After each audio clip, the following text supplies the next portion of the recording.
ಸಪ್ತ ವಾಕ್ಯಗಳ ಧ್ಯಾನಕ್ಕಾಗಿ ಬಂದಿರುವಂತಹ ತಮ್ಮೆಲ್ಲರನ್ನ ಜಗದಕ್ಷಕನಾಗಿರುವ ಯೇಸು ಕ್ರಿಸ್ತನ ಪರಿಶುದ್ಧವಾದಂತಹ ನಾಮದಲ್ಲಿ ತಮ್ಮೆಲ್ಲರನ್ನ ಪ್ರೀತಿಯಿಂದ ವಂದಿಸಿ ಸ್ವಾಗತಿಸುವಂತಿದ್ದೇನೆ. ಈ ಪವಿತ್ರವಾದಂತಹ ಸಪ್ತ ವಾಕ್ಯಗಳ ಧ್ಯಾನಗಳನ್ನು ನಾವು ಆರಂಭಿಸುವಾಗ ನಾವೆಲ್ಲರೂ ಒಟ್ಟಾಗಿ ಎದ್ದು ನಿಂತು ದೇವರ ಪ್ರಸನ್ನತೆಗಾಗಿ ಪ್ರಾರ್ಥನೆ ಮಾಡೋಣ. ಜೀವ ಸ್ವರೂಪನೋ ಮಹೋನ್ನತನೋ ಆಗಿರುವಂತಹ ನಮ್ಮ ಪರಲೋಕದ ತಂದೆಯಾದಂಥ ದೇವರೇ, ನಿನ್ನ ಪರಿಶುದ್ಧವಾದಂತಹ ನಾಮಕ್ಕೆ ಸ್ತೋತ್ರ ಸಲ್ಲಿಸ್ತೇವೆ. ಕೃಪಾಳ ದೇವರೇ, ನಮ್ಮ ಜೀವನದಲ್ಲಿ ನೀನು ಕೊಟ್ಟಂತ ಈ ಒಂದು ಸದಾ ಅವಕಾಶಕ್ಕಾಗಿ ನಾವು ನಿನಗೆ ಸ್ತೋತ್ರ ಸಲ್ಲಿಸ್ತೇವೆ. ಕರ್ತನೇ, ನೀನು ನುಡಿದಂತ ಆ ಒಂದು ಸಪ್ತ ವಾಕ್ಯಗಳ ಧ್ಯಾನವನ್ನು ನಾವು ಇಲ್ಲಿ ಧ್ಯಾನಿಸುವಾಗ ಪ್ರತಿಯೊಂದೊಂದು ಮಾತು ಕರ್ತನೆ ನಮ್ಮ ಜೀವನದಲ್ಲಿ ನಾವು ಅಳವಡಿಸಿಕೊಂಡು ನಿನ್ನ ದಿವ್ಯವಾದಂತಹ ಕೃಪೆಯಿಂದ ಕರ್ತನೆ ನಾವು ಕೊಂಡುಕೊಂಡು ಈ ಲೋಕದಲ್ಲಿ ನಿನ್ನ ಮಹಿಮೆಗಾಗಿ ನಾವು ಜೀವಿಸುವಂತೆ ನಿನ್ನ ಕೃಪೆಯಿಂದ ದೇವರೇ ನಿನ್ನ ಅನುಭವಿಸು. ನೀನು ಪಟ್ಟಂತ ಅಘೋರವಾದಂತಹ ಯಾತನೆಯಿಂದ ಈ ಪರಿಶುದ್ಧವಾದಂತಹ ಆಲಯದಲ್ಲಿ ನಾವು ಮೆಲುಕು ಹಾಕುವಾಗ ಈ ಒಂದು ವಿಶೇಷವಾದಂತಹ ದಿನ ಕರ್ತನೆ ನಾವು ಸದುಪಯೋಗ ಪಡಿಸಿಕೊಂಡು ನಿನ್ನ ಮಕ್ಕಳಾದಂತ ನಾವು ನೀನು ಮೆಚ್ಚುವಂತ ರೀತಿಯ ಜೀವನವನ್ನು ಮಾಡಲಿಕ್ಕಾಗುತ್ತೆ. ನಿನ್ನ ಮಹಾನ್ ಕೃಪೆಯಿಂದ ದೇವರೇ ನಿನ್ನ ಅನುಭವಿಸು. ವಿಶೇಷವಾಗಿ ಕರ್ತನೆ, ಈ ದಿವಸ ನೀನು ಆ ಕಲ್ವಾರಿಯ ಶಿಲುಬೆಯ ಮೇಲೆ ನುಡಿದಂತ ಆ 7 ಮಾತುಗಳನ್ನ ಧ್ಯಾನಿಸುವಂತ ನಮ್ಮ ಸಭೆಯೆಲ್ಲ ನಿನ್ನ ಪ್ರಿಯ ಭಕ್ತರನ್ನ ನೀನು ಹರಸು, ಆಶೀರ್ವಾದ ಮಾಡು. ನಿನ್ನ ಜೀವನ ವಾಕ್ಯದ ಮೂಲಕವಾಗಿ ಅವರನ್ನ ತುಂಬಿಸು. ನಿನ್ನ ವಾಕ್ಯದ ಗುಣಾರ್ಥವನ್ನ ಅವರು ತಿಳಿದುಕೊಂಡು ಅದ್ಭುತವಾದಂತ ರೀತಿಯಲ್ಲಿ ಕರ್ತನೆ ನಿನ್ನ ವಾಕ್ಯ ಸಂದೇಶವನ್ನು ನೀಡುವಂತೆ ನಿನ್ನ ಮಹಾನ್ ಕೃಪೆಯನ್ನು ದೇವರೇ ನೀನು ಅನುಗ್ರಹಿಸು. ಮತ್ತು ಅದೇ ವೇಳೆಯಲ್ಲಿ ಕರ್ತನೆ, ಈ ಪವಿತ್ರವಾದಂತಹ ಧ್ಯಾನಕ್ಕಾಗಿ ಸೇರಿ ಬಂದಿರುವಂತ ಎಲ್ಲರನ್ನ ನಿನ್ನ ಕರೆಗಳಿಗೆ ಒಪ್ಪಿಸಿಕೊಳ್ತಾ ಇದ್ದೇವೆ. ಚಿಕ್ಕ ಮಕ್ಕಳನ್ನು ಹಿಡಿದು ದೊಡ್ಡವರ ತನಕ ಪ್ರತಿಯೊಬ್ಬರನ್ನ ಹರಸು, ಆಶೀರ್ವಾದ ಮಾಡು. ಈ ಪವಿತ್ರವಾದಂತಹ ಧ್ಯಾನದಲ್ಲಿ ನೀನು ನಮ್ಮ ಜೊತೆಗಾರನಾಗಿರಿತು ನಮ್ಮ ಪ್ರಭು ರಕ್ಷಕರು ಆಗಿರುವ ಯೇಸು ಕ್ರಿಸ್ತನ ಅತಿ ಪರಿಶುದ್ಧವಾದಂತಹ ನಾಮದಲ್ಲಿ ಪ್ರಾರ್ಥಿಸಿ ಬೇಡವಾಗಿದ್ದೇವೆ ನಮ್ಮ ದೇವರೇ, ಆಮೆನ್. ಹಾಗೆ ನಿಂತುಕೊಂಡಿರುವಾಗ ಸಂಗೀತಗಳಲ್ಲಿ 79ನೇ ಸಂಗೀತದ 1, 2 ಮತ್ತು 3ನೇ ಚರಣದ ಪದ ರಾಗ ಮಾಡೋಣ. ಸಂಗೀತಗಳಲ್ಲಿ 79, ಅದರಲ್ಲಿ ಮೊದಲಿನ 3 ಚರಣಗಳನ್ನ ರಾಗ ಮಾಡೋಣ. ಕರ್ತನಿನ ಶ್ರಮೆಯನ್ನು ಧ್ಯಾನಿಸ ಸಹಾಯ ನನಗಿಯೂ ಜ್ಞಾನ.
ಕರ್ತನೆ, ನಮ್ಮ ಶರಣನೆ, ನಮ್ಮ ವಿಮೋಚಕನೇ, ನನ್ನ ಬಾಯಿಯ ಮಾತುಗಳು ನಮ್ಮೆಲ್ಲರ ಹೃದಯ ಧ್ಯಾನವು ನಿನಗೆ ಮಾತ್ರ ಸಮರ್ಪಕವಾಗಿರಲಿ. ಆಮೇಲೆ ದಯಮಾಡಿ ಸಭೆಗಳು ಕುಳಿತುಕೊಂಡ್ರೆ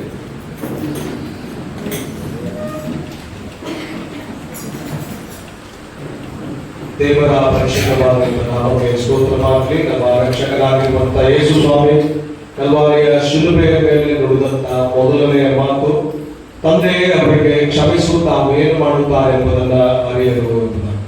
ತಂದೆ ಅವರಿಗೆ ಕ್ಷಮಿಸು, ತಾವು ಏನು ಮಾಡುತ್ತೇವೆ ಎಂಬುದನ್ನ ಅರಿಯರು ಎಂಬುದನ್ನು ಲೂಕನ ಸುವಾರ್ತೆ 23ನೇ ಅಧ್ಯಾಯದ 34ನೇ ವರ್ಷದಲ್ಲಿ ಬರೆಯಲ್ಪಟ್ಟಿರುವಂತಹ ಒಂದು ಮಾತು. ಕ್ರಿಸ್ತನಲ್ಲಿ ಆತ್ಮೀಯರೇ, ನಿರ್ದೇಶಕನಾಗಿರುವಂತಹ ಯೇಸು ಸ್ವಾಮಿ ನುಡಿದಂತ ಈ ಒಂದು ಮೊದಲನೇ ಮಾತು ಕ್ಷಮೆಯ ಮಾತಾಗಿದೆ ಎಂಬುದಾಗಿ. ಜಗರಕ್ಷಕರಾಗಿರ್ತಕ್ಕಂಥ ಯೇಸು ಸ್ವಾಮಿ ತನ್ನ ಸೇವೆಯುದ್ದಕ್ಕೂ ಕೂಡ ತನ್ನ ಶಿಷ್ಯರಿಗೆ, ತನ್ನ ಅನುಯಾಯಿಗಳಿಗೆ, ತನ್ನ ಶ್ರಾವಕರಿಗೆ ಮಗುವನ್ನ ಕರ್ಕೊಂಡು ಯಾವ್ದಾದ್ರು ಡಿಸ್ಟರ್ಬೆನ್ಸ್ ಆಗ್ತದೆ, ಮಗುವಿನ ತಂದೆಯ ತಾಯಿ ಯಾರಾದ್ರೂ ಇದ್ರೆ ಬಂದು, ನಾನು ನಿನ್ನೆ ಹೇಳಿದ್ದೀನಿ, ಬೆಳಿಗ್ಗೆ ಸಹ ಹೇಳಿದ್ದೀನಿ, ಯಾರಾದ್ರೆ ಡಿಸ್ಟರ್ಬೆನ್ಸ್ ಆಗುವ ವಾಕ್ಯ ಸಂದೇಶವನ್ನು ಸಾರುವ ದಯಮಾಡಿ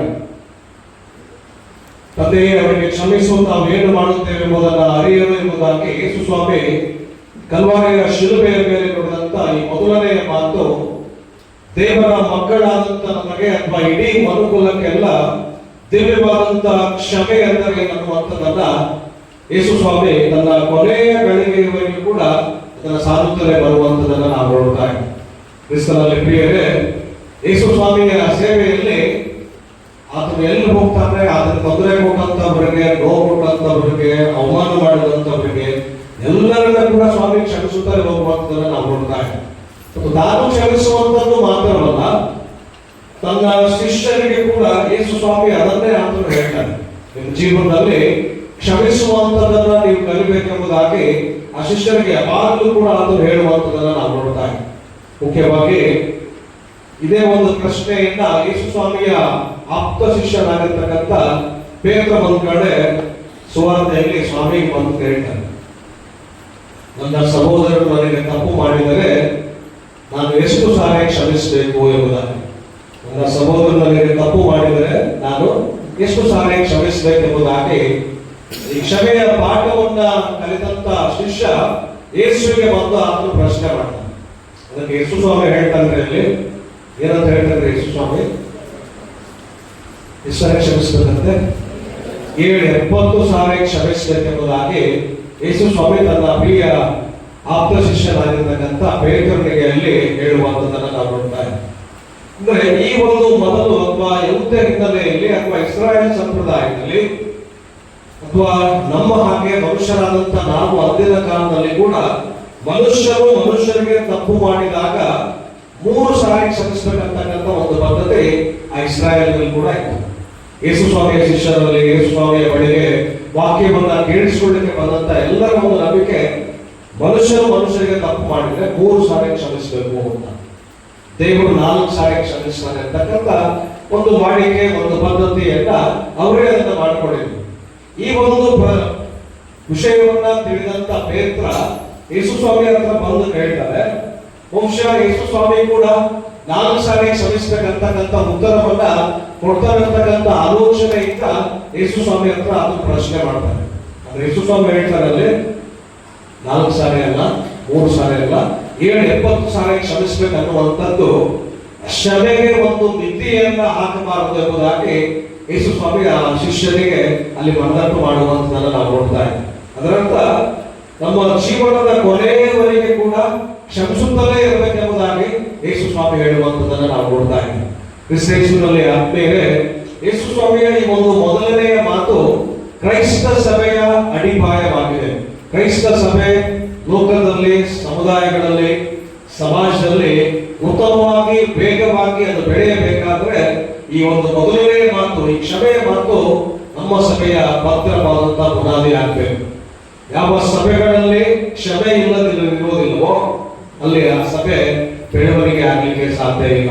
ಇವತ್ತು ಅನೇಕ ಕಡೆಗಳಲ್ಲಿ ನಾವು ನೋಡ್ತಾ ಇದ್ದೀವಿ, ಸಭೆಗಳನ್ನು ನೋಡುವಾಗ ಅನೇಕ ಸಭೆಗಳಲ್ಲಿ ಗುಂಪುಗಾರಿಕೆ, ಸಭೆಗಳು ಒಡೆದು ಹೋಗುವಂತದನ್ನ ನಾವು ನೋಡ್ತಾ ಇದ್ದೀವಿ. ಕಾರಣ ಏನಂತ ಹೇಳಿದ್ರೆ, ಯಾರೋ ಒಬ್ಬರು ಸಭೆಗಳಲ್ಲಿ ತಪ್ಪು ಮಾಡಿದಾಗ ಅವರನ್ನು ನಾವು ಕ್ಷಮಿಸಿದ್ರೆ ಆ ಆ ವಿಷಯಗಳನ್ನು ನಮ್ಮಲ್ಲೇ ಇಟ್ಟುಕೊಂಡು ಅನೇಕ ಗುಂಪುಗಾರಿಕೆಗಳ ಮೂಲಕವಾಗಿ ತಪ್ಪು ಮಾಡಿದಂತ ವ್ಯಕ್ತಿ ಅನೇಕ ಒಳ್ಳೆಯ ಕಾರ್ಯಗಳನ್ನ ಸಭೆಗಾಗಿ ಜನರಿಗಾಗಿ ಮಾಡಿದಾಗಲೂ ಕೂಡ ನಮ್ಮ ತಲೆ ಕೊಡುವುದೇನು ಅಂತ ಹೇಳಿದ್ರೆ ಅವ್ರು ಮಾಡಿದಂತ ತಪ್ಪುಗಳನ್ನ ಇಟ್ಕೊಂಡು ಗುಂಪುಗಳನ್ನ ಕಟ್ಕೊಂಡು ಸಭೆ ಕ್ಷಮಿಸುವ ಬದಲು ಅವರನ್ನ ದೂರಕ್ಕೆ ತರ್ತಕ್ಕಂಥ ಕಾರ್ಯಗಳನ್ನ ಇವತ್ತು ಅನೇಕ ಕಡೆಗಳಲ್ಲಿ ನಾವು ನೋಡ್ತಾ ಇದ್ದೀವಿ.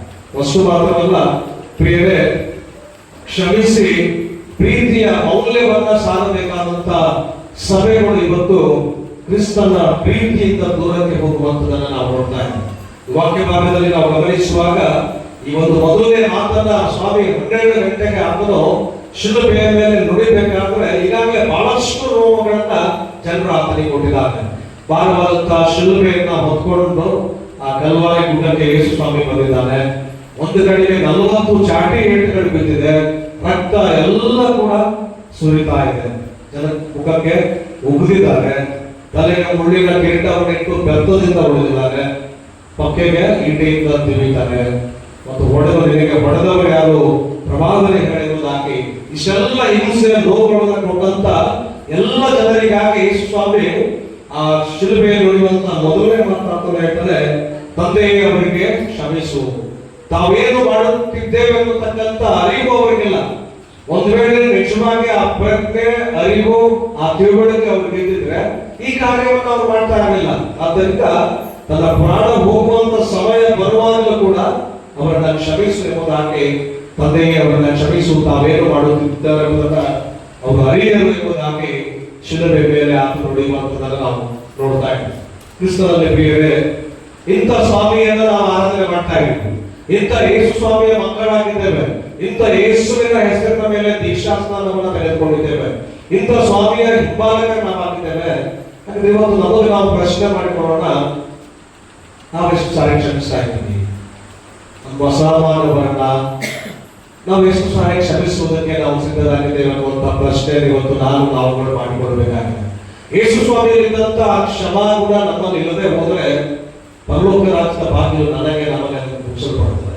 ಆದ್ದರಿಂದ ಇವತ್ತು ದೇವರ ಮಕ್ಕಳಾದಂತ ಯೇಸು ಸ್ವಾಮಿ ನಮಗೆ ಉತ್ತಮವಾದಂತ ಒಂದು ಮಾದರಿಯಾಗಿದ್ದಾರೆ. ಕೊನೆಯವರೆಗೆ ಕೂಡ ಕ್ಷಮಿಸುವಾಗ ಆ ದೇವರ ಪ್ರೀತಿಯ ಮೂಲಕವಾಗಿ ದೇವರ ರಾಜ್ಯದ ಸಂಪ್ರಜೆಗಳಾಗುವುದಕ್ಕೆ ಕರ್ತನು ಈ ಒಂದು ಮಾತಿನ ಮೂಲಕವಾಗಿ ನಮಗೆ ಒಂದು ಸಂತಾನವನ್ನ ನೀಡುವಂತವರಾಗಿದ್ದಾನೆ.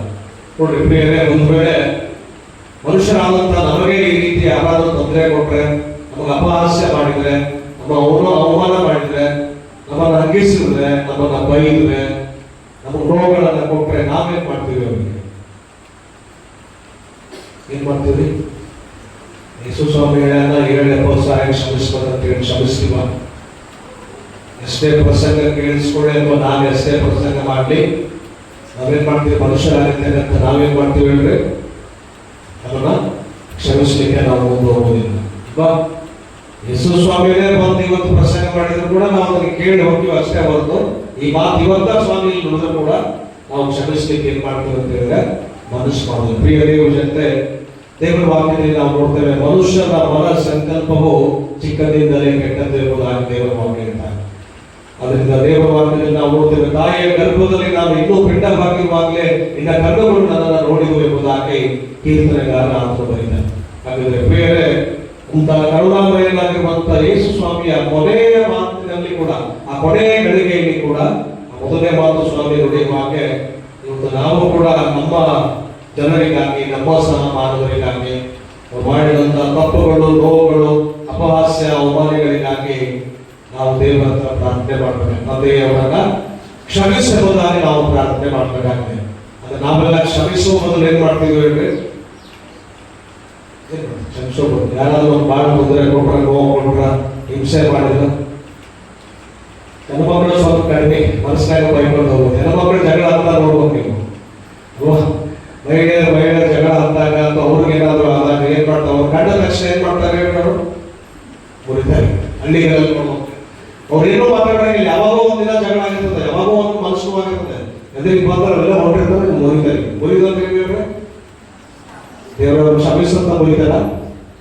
ಏನಪ್ಪ ಹಿಂಗ್ ಹೋದ್ರ ಏನಾದ್ರಂತ ಸರ್ವನಾಶ ಆಗೋಗ್ಲಿ ಅಂತ ಹೇಳಿ ಕ್ರೈಸ್ತ ಸಹೋದರಿಯರು ಮಾಡ್ತಕ್ಕಂಥ ಅನೇಕ ಜನರನ್ನ ಇವತ್ತು ನಾವು ಗ್ರಾಮೀಣ ಭಾಗದ ಸಭೆಗಳಲ್ಲಿ ನಾವು ನೋಡ್ತಾ ಇದ್ದೇವೆ. ಆಮೇಲೆ ಬಹುಶಃ ನನಗೆ ನಮ್ಮ ಸುಮಾಟಿ ಸಭೆಯ ಸ್ತ್ರೀಯರು ಅಥವಾ ಪುರುಷರು ಈಗ ಮುರಿಯೋರು ಆಗ್ಬಾರ್ದು. ನಾವು ಈ ಸ್ವಾಮಿಯನ್ನ ಪ್ರೀತಿಸುವಾಗ ಅವ್ರು ನಾವು ಕ್ಷಮಿಸೋಣ ಪ್ರೀತಿಸೋಣ ಅಂತ ಹೇಳಿದ್ರೆ ಯೇಸು ಸ್ವಾಮಿ ಕೊನೆ ಗಳಿಗೆಯಲ್ಲಿ ಕೂಡ ಮಾತಾಡ್ತಾರೆ, ತಂದೆಯವರನ್ನ ಕ್ಷಮಿಸುವಂತ. ನಾವೆಲ್ಲರೂ ಕೂಡ ಮನುಷ್ಯರೇ, ನಾವ್ಯಾರು ಕೂಡ ಶ್ರೇಷ್ಠರಲ್ಲ. ಒಂದಲ್ಲ ಒಂದು ರೀತಿಯಲ್ಲಿ ನಮ್ಮಲ್ಲಿ ಬಲಹೀನತೆಗಳಿದೆ, ನಮ್ಮಲ್ಲಿ ತಪ್ಪುಗಳಿದೆ.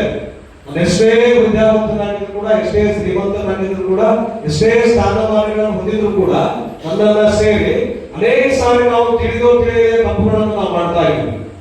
ಎಷ್ಟೇ ರೀತಿಯಲ್ಲಿ ದೇವರು ನಮಗೆ ಆಶೀರ್ವಾದವನ್ನು ಮಾಡಿದಾಗ ಕೂಡ ಆ ತಪ್ಪುಗಳನ್ನ ಮಾಡಿ ನಾವು ಅದರಿಂದ ಕರ್ತನಲ್ಲಿ ಪ್ರಿಯ ದೇವರೇ, ನಮ್ಮ ತಪ್ಪುಗಳನ್ನ ದೇವರು ಕ್ಷಮಿಸಬೇಕಾದ್ರೆ, ಯೇಸು ಸ್ವಾಮಿ ಕ್ಷಮಿಸಬೇಕಂತ ಹೇಳಿದ್ರೆ ನಾವು ನಮ್ಮ ಸಹಮಾನಗಳ ಪಾಪಗಳನ್ನ ತಪ್ಪುಗಳನ್ನ ನಾವು ಕ್ಷಮಿಸಬೇಕಾಗಿದೆ. ಅದಕ್ಕೆ ಈ ಶಿಲುಬೆಯನ್ನು ನೋಡುವಾಗಲೇ ಈ ಶಿಲುಬೆಯಲ್ಲಿರ್ತಕ್ಕಂಥ ಎರಡು ಕಂಬಗಳು ಅದನ್ನೇ ಸೂಚಿಸುತ್ತೆ.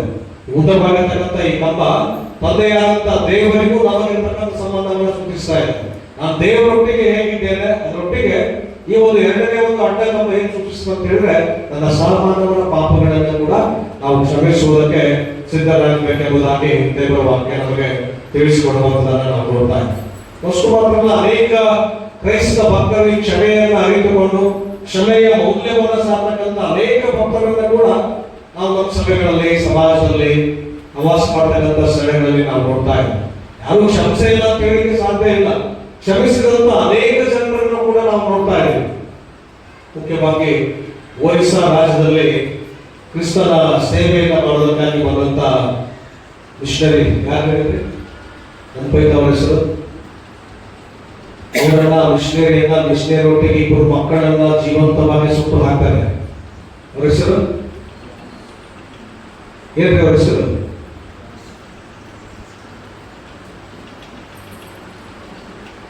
ಕುಷ್ಠರೋಗಿಗಳ ಮಧ್ಯದಲ್ಲಿ ಬಂದು ಸೇವೆ ಮಾಡಲಿಕ್ಕೆ ಪ್ರಾರಂಭ ಮಾಡ್ತಾರೆ. ದೂರದ ಆಸ್ಟ್ರೇಲಿಯಾ ದೇಶದಿಂದ ಅವ್ರು ಬರ್ತಾರೆ. ಹೆಸರು ಗೊತ್ತಾಯ್ತಾ? ನಮಗೆ ಯಾಕೆ ಬೇಕು ಅವರು ಆಸ್ಟ್ರೇಲಿಯಾಕ್ಕೂ ನಮಗೆ ಏನು ಸಂಬಂಧ? ಸುಮ್ಮನೆ ಇರ್ಬೇಕಾದ್ರೆ ಯಾರಾದ್ರೂ ಹೆಸರು ಕೇಳಿ ಕಲಿಸ್ದಾಗ ಅವ್ರು ಮಕ್ಕಳ ರಾತ್ರಿ ಬಂದ್ರೆ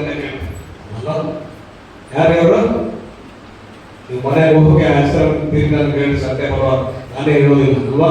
ಕುಷ್ಠ ರೋಗಿಗಳ ಮಧ್ಯದಲ್ಲಿ ಸೇವೆ ಮಾಡುವುದಕ್ಕಾಗಿ ಆಸ್ಟ್ರೇಲಿಯಾ ದೇಶದಿಂದ ಅವ್ರು ಬರ್ತಾರೆ. ಬಂದು ಒರಿಸ್ಸಾದ ಗುಡ್ಡುಗಾಡುಗಳ ಜನರ ಮಧ್ಯದಲ್ಲಿ, ಟ್ರೈಬಲ್ ಜನರ ಮಧ್ಯದಲ್ಲಿ, ಆ ಕುಷ್ಠ ರೋಗಿಗಳ ಮಧ್ಯದಲ್ಲಿ ಅವರು ಸೇವೆ ಮಾಡಬೇಕಾದಂತ ಸಂದರ್ಭದಲ್ಲಿ ಅವರ ಸೇವೆಯನ್ನ ಪ್ರೋತ್ಸಾಹಿಸುವ ಬದಲು, ಅವರ ಸೇವೆಯನ್ನ ಬಲಪಡಿಸುವ ಬದಲು ಯಾವುದೋ ದೇಶದಿಂದ ಭಾಷೆ, ವೇಷ, ಭಾಷೆ, ಆಹಾರ ಎಲ್ಲ ಸಂಸ್ಕೃತಿಯನ್ನು ಬಿಟ್ಟು ಆ ಜನರ ಸಬಲೀಕರಣಕ್ಕಾಗಿ ಕ್ರಿಸ್ತನ ಅಮೂಲ್ಯವಾದಂತ ಸೇವೆಯನ್ನು ಮಾಡಲಿಕ್ಕೆ ಬಂದಂತ ಮಿಷನರಿ ಒಂದು ಹಳ್ಳಿಯಲ್ಲಿ ಸೇವೆ ಮುಗಿಸಿ ರಾತ್ರಿ ಮಲಗಿರುವಾಗ ತನ್ನ ಇಬ್ಬರು ಮಕ್ಕಳೊಟ್ಟಿಗೆ ಆತನು ಮಲಗಿರುವಾಗ ಕಿಡಿಗೇಡಿಗಳು ಬಂದು ಅವರ ದಾರಿಗೆ ಪೆಟ್ರೋಲ್ ಸುರುಗಿ ಬೆಂಕಿ ಹಚ್ತಾರೆ. ಏನಾಗ್ತಾರೆ? ಅವರು ಜೀವಂತವಾಗಿ ಸುಟ್ಟು ಹೋಗ್ತಾರೆ, ಸಜೀವದನ್ನ ಆಗ್ತಾರೆ. ನೋಡ್ರಿ, ಅಲ್ಲಿ ನಾವು ಗಮನಿಸಬೇಕಾದ ಘಟನೆ ಬಹಳಷ್ಟು ಕಡೆಗಳಲ್ಲಿ, ಅದೆಲ್ಲ ಕಡೆಗಳಲ್ಲಿ ವೈರಲ್ ಆಯ್ತು. ಆಗಿನ ಸಂದರ್ಭದಲ್ಲಿ ಅವ್ರ ಜೀವ ಎಷ್ಟು ನೋವಿರ್ಬೋದು, ಎಷ್ಟು ಸಂಕಟವನ್ನ, ಎಷ್ಟು ನೋವನ್ನು ಅನುಭವಿಸಿರ್ಬೋದು. ನಮ್ಮ ದೇಶನ ಬಿಟ್ಟು ಇಲ್ಲಿ ಬಂದು ಆ ಬಡ ಜನರ ಮಧ್ಯದಲ್ಲಿ, ಕುಷ್ಠರೋಗಿಗಳ ಮಧ್ಯದಲ್ಲಿ ಅಮೂಲ್ಯವಾದಂತ ಸೇವೆ ಮಾಡಬೇಕಾದ್ರೆ ಆ ಕ್ರೈಸ್ತ ಮಿಷನರಿ ಒಟ್ಟಿಗೆ ಅವರಿಬ್ಬರು ಗಂಡು ಮಕ್ಕಳು ಕೂಡ ಜೀವಂತವಾಗಿ ಅವರನ್ನ ಸುಟ್ಟು ಹಾಕ್ತಾರೆ. ಕೊನೆಗೆ ಅವರ ಹೆಂಡತಿ ಭಾರತಕ್ಕೆ ಬರ್ತಾರೆ.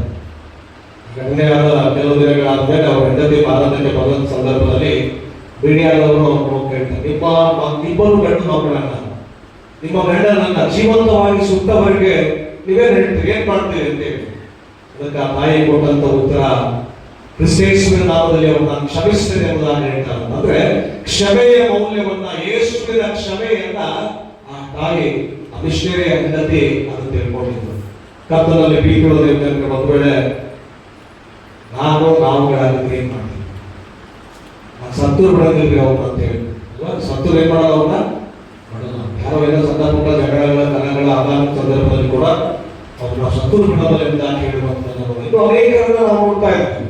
ಸಭೆ ಸಮಾಜಗಳಲ್ಲಿ ನೋಡುವಾಗ, ಕ್ರೈಸ್ತ ಕುಟುಂಬಗಳಲ್ಲಿ ಕೂಡ ನೋಡುವಾಗ ಸಾಯುವಾಗ ಕೂಡ ಹೇಳ್ತಾರೆ ಕೆಲವರು, ಸತ್ತು ಹೋಗ್ತಿದ್ದೀನಿ, ನಾನು ಬಹಳ ತೊಂದರೆ ಕೊಟ್ಟನವ, ನೀವೇನ್ ಮಾಡ್ಬೇಡ, ನೀನು ಸಾಯುವುದನ್ನು ನಾವು ಕೊಡಬೇಡ ಮಕ್ಕಳಿಗೆ. ಆ ಮಗ ಸಾಯ್ಬೇಕಾದ್ರೂ ಕೂಡ ಮತ್ತೆ ಯಾರಿಗೆ ಹೇಳ್ಬೇಕಾರೆ ನನ್ನ ಮಗನಿಗೆ ಹೇಳ್ಬೇಕು. ಇದು ಕ್ರೈಸ್ತ ಜೀವನ ಅಲ್ಲ. ಯೇಸು ಸ್ವಾಮಿ ಹೇಳುವಂತ ಒಂದು ದಿವ್ಯವಾದಂತಹ ವಾಕ್ಯಗಳ ಮೂಲಕವಾಗಿ ಸ್ವಾಮಿ ನಮ್ಮನ್ನ ಕ್ಷಮಿಸಿದ್ದರಿಂದ ನಾವು ಕೂಡ ಕ್ಷಮಿಸುವವರಾಗಬೇಕೆಂದು ನೋಡಿ. ಇನ್ನು ದೇವರ ವಾಕ್ಯದಲ್ಲಿ ನಾವು ನೋಡ್ತಾ ಇದ್ದೀವಿ, ಯೇಸು ಸ್ವಾಮಿ ಪ್ರಾರ್ಥನೆಗಳ ಮೂಲಕವಾಗಿ ಅನೇಕ ಅದ್ಭುತ ಕಾರ್ಯಗಳನ್ನ, ಪ್ರಾರ್ಥನೆಗಳ ಮೂಲಕವಾಗಿ ಆ ದಿವ್ಯವಾದಂತಹ ಶಕ್ತಿಯನ್ನ ಹೊಂದಿಕೊಂಡು ಈ ಲೋಕದಲ್ಲಿ ಸೇವೆ ಮಾಡಬೇಕಾದಂತ ಸಂದರ್ಭದಲ್ಲಿ ಯೇಸು ಸ್ವಾಮಿ ತನ್ನ ಶಿಷ್ಯರಿಗೆ ಕೂಡ ಪ್ರಾರ್ಥನೆ ಮಾಡುವುದನ್ನು ಕಲಿಸ್ತಾರೆ. ಯೇಸು ಸ್ವಾಮಿ ತನ್ನ ಶಿಷ್ಯರಿಗೆ ಕೂಡ ಪ್ರಾರ್ಥನೆ ಮಾಡುವುದನ್ನು ಕಲಿಸ್ತಾರೆ. ಯಾವ ಪ್ರಾರ್ಥನೆ? ಕರ್ತನ ಪ್ರಾರ್ಥನೆ. ಇವತ್ತು ಅನೇಕ ಜನರನ್ನು ನಾವು ನೋಡುವಾಗ ಪ್ರಾರ್ಥನೆ ಮಾಡಿ ಅಂತ ಹೇಳೋ ಪ್ರಾರ್ಥನೆ ನೋಡೋದಿಲ್ಲ ಅಂತ ಹೇಳಿ, ಖಂಡಿತವಾಗಿ ನಾವು ಎಲ್ಲ ಪ್ರಾರ್ಥನೆ ಮಾಡ್ಲಿಕ್ಕೆ ಬರ್ತದೆ. ಕರ್ತನ ಪ್ರಾರ್ಥನೆ ಆದ್ರೂ ನಾವು ಕಲ್ತಿದ್ದೀವಿ ಎಲ್ಲರೂ ಕೂಡ. ಓದಿಯಲ್ಲಿ ಪ್ರತಿ ಭಾನುವಾರದ ಆರಾಧನೆಗಳಲ್ಲಿ, ಮನೆಗಳ ಪ್ರಾರ್ಥನಾ ಕೂಟಗಳಲ್ಲಿ, ನಮ್ಮ ಎಲ್ಲ ಪ್ರಾರ್ಥನಾ ಕೂಟಗಳು ಮುಗಿಯುವಂಥದ್ದು ಕರ್ತನ ಪ್ರಾರ್ಥನೆಯೊಂದಿಗೆ, ಅದು ಆಶೀರ್ವಾದದೊಂದಿಗೆ ಮುಕ್ತಾಯ ಆಗ್ತದೆ. ಯೇಸು ಸ್ವಾಮಿ ತನ್ನ ಶಿಷ್ಯರಿಗೆ ಅಲ್ಲಿ ಪ್ರಾರ್ಥನೆ ಕಲಿಸಿಕೊಡುವಾಗಲೂ ಕೂಡ ಕ್ಷಮೆ ಅನ್ನುವಂಥದ್ದನ್ನ, ಕ್ಷಮೆಯ ಮೌಲ್ಯವನ್ನ ಕೂಡ ಅಲ್ಲಿ ಅವರಿಗೆ ತಿಳಿಸಿಕೊಡ್ತಾರೆ. ನಮಗೆ ತಪ್ಪು ಮಾಡಿದವರನ್ನು ನಾವು ಕ್ಷಮಿಸಿದಂತೆ ನಮ್ಮ ತಪ್ಪುಗಳನ್ನ ನೀನು ಕ್ಷಮಿಸುವಂತೆ. ನಮಗೆ ತಪ್ಪು ಮಾಡಿದವರನ್ನ ನಾವು ಕ್ಷಮಿಸಿದಂತೆ ನಮ್ಮ ತಪ್ಪುಗಳನ್ನ ಕ್ಷಮಿಸು ಸ್ವಾಮಿ ಎಂಬುದಾಗಿ ಪ್ರಾರ್ಥನೆ ಮಾಡಬಹುದು. ಹಾಗಿದ್ರೆ ಇವತ್ತು ನಾವುಗಳು ಪ್ರಶ್ನೆ ಮಾಡಬಹುದು. ದೇವರ ಮುಂದೆ ನಾವೆಲ್ಲ ಪಶ್ಚಾತ್ತಾಪ ಪಡ್ತೇವೆ, ಕ್ಷಮಾಪಣೆ ನೀಡ್ತೇವೆ. ನಮ್ಮ ಆರಾಧನಾ ಕ್ರಮಗಳಲ್ಲಿ ಪಾಪದರಿಕೆಯ ಒಂದು ಪ್ರಾರ್ಥನೆ ಇದೆ.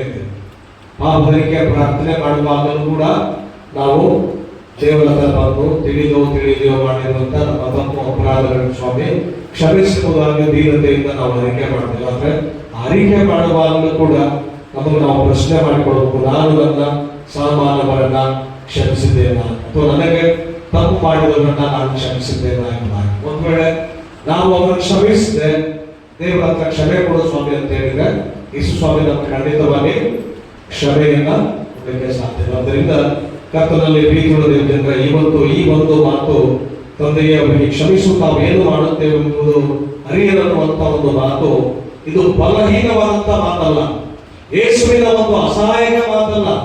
ಯೇಸುವಿನ ಕೈಯಿಂದ ಏನು ಆಗ್ಲಿಕ್ಕೆ ಸಾಧ್ಯ ಇಲ್ಲ. ಆತನ ದೇಹದಲ್ಲಿರ್ತಕ್ಕಂಥ ಎಲ್ಲ ರಕ್ತ ಹರಿದು ಹೋಗಿದೆ, ಯಾವ ಶಕ್ತಿ ಆತನಲ್ಲಿ ಉಳಿದಿಲ್ಲ. ಆದ್ದರಿಂದ ಬಹಳ ನಿರಾಶೆಯಿಂದ ಈ ಮಾತು ನಾನು ಹೇಳ್ತಾ ಇದ್ದೇನೆ ಅಂತ ಅರ್ಥಲ್ಲ, ಬಲಹೀನನಾಗಿ ಅವರನ್ನು ಹೇಳ್ತಾ ಇದ್ದೇನೆ ಅಂತಲ್ಲ. ದೇವರ ವಾಕ್ಯದಲ್ಲಿ ನಾವು ನೋಡ್ತೇವೆ, ಬರೀ ಬಾಯಿ ಮಾತಿನ ಮೂಲಕವಾಗಿ ಕೂಡ ಅನೇಕ ಅದ್ಭುತ ಕಾರ್ಯಗಳನ್ನ ಯೇಸು ಸ್ವಾಮಿ ಮಾಡ್ತಾರೆ. ಬರೀ ಮಾತಿನ ಮೂಲಕವಾಗಿ ಅನೇಕ ದೊಡ್ಡ ದೊಡ್ಡ ಅದ್ಭುತ ಕಾರ್ಯಗಳನ್ನ ಮಾಡಿ ದೇವರನ್ನ ಮಹಿಮೆಪಡಿಸಿದಂತ ಯೇಸು ಸ್ವಾಮಿ ಒಂದು ವೇಳೆ ಆ ಶಿಲುಬೆಯ ಮೇಲೆ ಇದ್ದುಕೊಂಡೇ ಒಂದೇ ಒಂದು ಮಾತು ಹೇಳಿದ್ರೆ, ನನಗೆ ಹಿಂಸೆ ಕೊಟ್ಟಂತವರನ್ನ, ನನಗೆ ತೊಂದರೆ ಕೊಟ್ಟಂತವರನ್ನ, ಹೋಗಿದವರನ್ನ, ಅಪಹಾಸ್ಯ ಮಾಡಿದವರನ್ನ, ಅನ್ಯಾಯವಾಗಿ ದೇವರ ಸೇವೆಯನ್ನ ಮೊಟಕುಗೊಳಿಸಿದಂತವರನ್ನ ಒಂದು ಮಾತು ಆ ಶಿಲ್ಪೆ ಮೇಲೆ ಇಟ್ಕೊಂಡು ಏನಾದ್ರೂ ಈ ಮಾತನ್ನು ಹೇಳೋ ಬದಲು ಬೇರೆ ಮಾತು ಹೇಳಿದ್ರೆ ಇಷ್ಟೆಲ್ಲ ಹಿಂಸೆ ಕೊಟ್ಟಂತವ್ರನ್ನ, ನೋವು ಕೊಟ್ಟಂತವ್ರನ್ನ ದೇವರೇ ನೀನೇ ಅವರು ಒಂದು ಚಾನ್ಸ್ ನೋಡ್ಕೊಂಡ್ಬಿಡ ಅಂತ ಹೇಳಿದ್ರೆ ಏನಾಗ್ತದೆ? ಯಾರು ಇರ್ತಿಲ್ಲ, ನಮಗೆ ಅವರು ಇರ್ತಿಲ್ಲ, ಇವತ್ತು ನಾವು ಇರ್ತಿರ್ಲಿಲ್ಲ. ಚರಿತ್ರೆ ಬೇರೆ ಕಡೆ ಹೋಗ್ತಾ ಇತ್ತು ಅಲ್ವಾ? ಯೇಸು ಸ್ವಾಮಿ ಅದನ್ನು ಮಾಡಿಲ್ಲ. ತನ್ನನ್ನ ಸಂಪೂರ್ತಿಯಾಗಿ ಆ ಕ್ಷಮೆಯನ್ನ ತಾನು ಬರೀ ಬೋಧನೆ ಮಾಡಲಿಲ್ಲ, ಬೋಧಿದ್ದೆಲ್ಲ ತಾನು ತನ್ನ ಜೀವನದುದ್ದಕ್ಕೂ ಕೂಡ ಪರಿಪಾಲಿಸುತ್ತಾ ತನ್ನ ಶಿಷ್ಯರಿಗೂ ತನ್ನ ಜನರಿಗೂ ಕೂಡ ಅದನ್ನ ತಿಳಿಸುತ್ತಾನೆ ಯೇಸು ಸ್ವಾಮಿ ಬರುವಂತದನ್ನ ನಾವು ನೋಡ್ತಾ ಇದ್ದೀವಿ. ಹಾಗಾದ್ರೆ ಪ್ರಿಯರೇ, ಈ ದಿವಸ ದೇವರ ಮಕ್ಕಳಾದಂತ ನಾವು ಕ್ರೈಸ್ತ ಸಭೆ ಅಂತ ಹೇಳುವಾಗ, ಕ್ರೈಸ್ತ ಅಂತ ಹೇಳುವಾಗ ನಾವು ಕ್ಷಮಿಸೋಣ. ಕ್ಷಮಿಸುವುದರಿಂದ ನಾವು ಸಣ್ಣವರಾಗುವುದಿಲ್ಲ, ದೊಡ್ಡವರಾಗ್ತೇವೆ.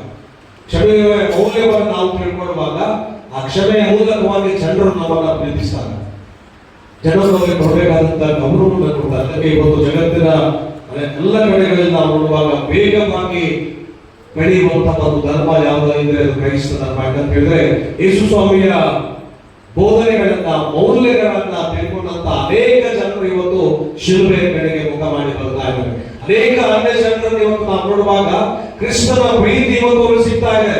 ಅನೇಕ ದೇವರ ಸೇವಕರ ಮೂಲಕವಾಗಿ, ವಾಕ್ಯಗಳ ಮೂಲಕವಾಗಿ, ಪ್ರಾರ್ಥನೆಯ ಮೂಲಕವಾಗಿ ಇವತ್ತು ಅವರಿಗೆ ಆ ಕ್ಷಮೆ ಸಿಗ್ತಾ ಇದೆ, ಆ ಪ್ರೀತಿ ಸಿಗ್ತಾ ಇದೆ. ಯೇಸುವಿನ ಬೋಧನೆಯನ್ನು ನಂಬಿ ಲಕ್ಷಾಂತರ ಜನರು ಇವತ್ತು ಸ್ವಾಮಿಯನ್ನ ತಮ್ಮ ಸ್ವಂತ ರಕ್ಷಕನನ್ನಾಗಿ ಅಂಗೀಕಾರ ಮಾಡಿಕೊಂಡು ಆ ಕ್ಷಮೆಯನ್ನು ತಿಳ್ಕೊಂಡು ಸ್ವಾಮಿಯ ಕಡೆಗೆ ಬರ್ತಾ ಇದ್ದಾರೆ. ಹಾಗಿದ್ರೆ ಪ್ರಿಯರೇ, ಹುಟ್ಟು ಕ್ರೈಸ್ತರಾಗಿರ್ತಕ್ಕಂಥ ನಾವು ಹುಟ್ಟಿದ ಅಂದಿನಿಂದಲೇ ಕ್ರೈಸ್ತ ಸಂಸ್ಕಾರಗಳನ್ನು ಓದಿದಂತ ನಾವು, ಹುಟ್ಟಿದ ಅಂದಿನಿಂದಲೇ ದೇವರ ವಾಕ್ಯಗಳನ್ನ ಕೇಳ್ಕೊಂಡು ಬಂದಂತ ನಾವು ಕ್ಷಮೆಯ ಮೌಲ್ಯವನ್ನ ತಿಳ್ಕೊಳ್ಳದೆ ಅಥವಾ ಯೇಸು ಸ್ವಾಮಿ ಹೇಳಿದಂತ ಈ ಮೊದಲನೆಯ ಒಂದು ಮಾತನ್ನ ಸರಿಯಾಗಿ ನಾವು ಅರ್ಥೈಸಿಕೊಳ್ಳದೆ ನಾವು ದೂರಕ್ಕೆ ಹೋಗ್ತಾ ಇದ್ದೇವೆ. ಅನೇಕ ಅನ್ಯ ಜನರು ಸ್ವಾಮಿಯ ಕಡೆಗೆ ಇವತ್ತು ಬರ್ತಾ ಇದ್ದಾರೆ. ಇವತ್ತು ನಾವು ನೋಡುವಾಗ ನಮ್ಮ ದೇಶದ ಸ್ಟ್ಯಾಟಿಸ್ಟಿಕ್ ಅನ್ನು ನಾವು ಗಮನಿಸುವಾಗ ಕ್ರೈಸ್ತರ ಸಂಖ್ಯೆ ಎಷ್ಟಿದೆ ಈ ಲೋಕದಲ್ಲಿ, ದೇಶದಲ್ಲಿ ಎಷ್ಟು ಪರ್ಸೆಂಟೇಜ್ ಇದ್ದೀವಿ ನಾವು? 2%. 20 ವರ್ಷಗಳಿಂದ ಅಷ್ಟೇ, ಈಗೂ ಅಷ್ಟೇ ಇದೆ. ಸ್ಟ್ಯಾಟಿಸ್ಟಿಕ್ ಹೇಳ್ತದೆ. ಆದ್ರೆ ಯೇಸುವನ ಸ್ವಂತ ರಕ್ಷಕರನ್ನಾಗಿ ಅಂಗೀಕಾರ ಮಾಡಿಕೊಂಡ್ರೆ ಬಹಳಷ್ಟು ಜನರು ಯೇಸು ಸ್ವಾಮಿಯೇ ನಮ್ಮ ನಿಜವಾದಂತ ರಕ್ಷಕ ಎಂಬುದಾಗಿ ತಿಳ್ಕೊಂಡು ನಮ್ದಂತ ಅನೇಕ ಜನರಿದ್ದಾರೆ. ಆದ್ರೆ ಈ ಒಂದು ಇದರಲ್ಲಿ ಸ್ಟ್ಯಾಟಿಸ್ಟಿಕ್ ಅಲ್ಲಿ ಅವರಿಲ್ಲ.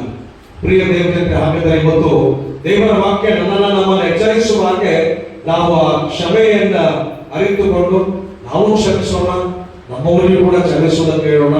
ಮತ್ತು ಕ್ರೈಸ್ತ ಸಭೆ ನಾವು ಹೇಳಿದೆ, ಯಾವಾಗ ಅದನ್ನ ನಾವು ತಿಳ್ಕೊಂಡು ಒಬ್ಬರನ್ನೊಬ್ಬರು ನಾವು ಕ್ಷಮಿಸುತ್ತಾ ಹೋಗ್ತೇವೋ ಸಭೆ ದೊಡ್ಡರ ಆಶೀರ್ವಾದಗಳನ್ನ ಹೊಂದಿಕೊಳ್ಳಿಕ್ಕೆ ಸಾಧ್ಯ. ಎಲ್ಲಿವರೆಗೆ ನಾವು ಕ್ಷಮಿಸೋದಿಲ್ವೋ ಅಲ್ಲಿವರೆಗೆ ಸಭೆ ಏನಾಗ್ತದೆ, ದೇವರ ಆಧ್ಯಾತ್ಮಿಕವಾದಂತಹ ಆಶೀರ್ವಾದಗಳನ್ನ ತಿಳ್ಕೊಳ್ಳಿಕ್ಕೆ ಸಾಧ್ಯ. ಇವತ್ತು ನಾನೇನಾದ್ರೂ ಒಂದು ತಪ್ಪು ಮಾಡಿದ್ರೆ, ಏನಾದ್ರೂ ಭಾಷಣ ಒಂದು ಹೇಳಿದ್ರೆ, ನಾಳೆಯಿಂದ ಒಂದು 10 ಜನ ಕ್ಷಮಿಸಿಕೊಳ್ಳೋದಲ್ಲ. ಏನಾದ್ರೂ ಬಂದು ಭಾಷಣ ನೀವು ಹೇಳಿದ ನಿಮ್ಗೆ ಬೇಸರ ಆಯಿತು, ಸರಿ ಮಾಡ್ಬೋದು ಅಂತ ಇನ್ನೊಂದು ವಾರ ಇನ್ನೊಂದು ವಾಕ್ಯ ಇನ್ನೊಂದು 10 ಜನ ಬರೋದು, ಸಭೆ ಏನಾಗ್ತದೆ ಅಲ್ಲಿ ಖಾಲಿ ಆಗ್ತದೆ. ಅದಕ್ಕೆಲ್ಲರೂ ಕೂತ್ಕೊಂಡು ಒಟ್ಟಾಗಿ ಪ್ರೀತಿ ಅನ್ಯೋನ್ಯತೆಯ ಮೂಲಕವಾಗಿ ಯೇಸು ಸ್ವಾಮಿಯ ಈ ಒಂದು ಮೊದಲನೇ ಮಾತನ್ನು ನಾವು ಇಟ್ಟುಕೊಂಡು ಒಬ್ಬರನ್ನೊಬ್ಬರು ಕ್ಷಮಿಸುತ್ತಾ ಈ ಲೋಕದಲ್ಲಿ ಮನುಷ್ಯನಂತ ನಾವು ಸಹಜವಾಗಿ ತಪ್ಪುಗಳನ್ನು ಮಾಡುವಾಗ ಕೂಡ ಅವುಗಳನ್ನು ತಿದ್ದಿಕೊಂಡು ನಾವು ಸಣ್ಣ ವಿಷಯಗಳನ್ನೇ ನಾವು ಕೂತ್ಕೊಂಡು ಬಗೆಹರಿಸುವಾಗ ಅಲ್ಲಿಗೆ ಅದು ಸಮಾಧಾನ ಹೋಗ್ತದೆ.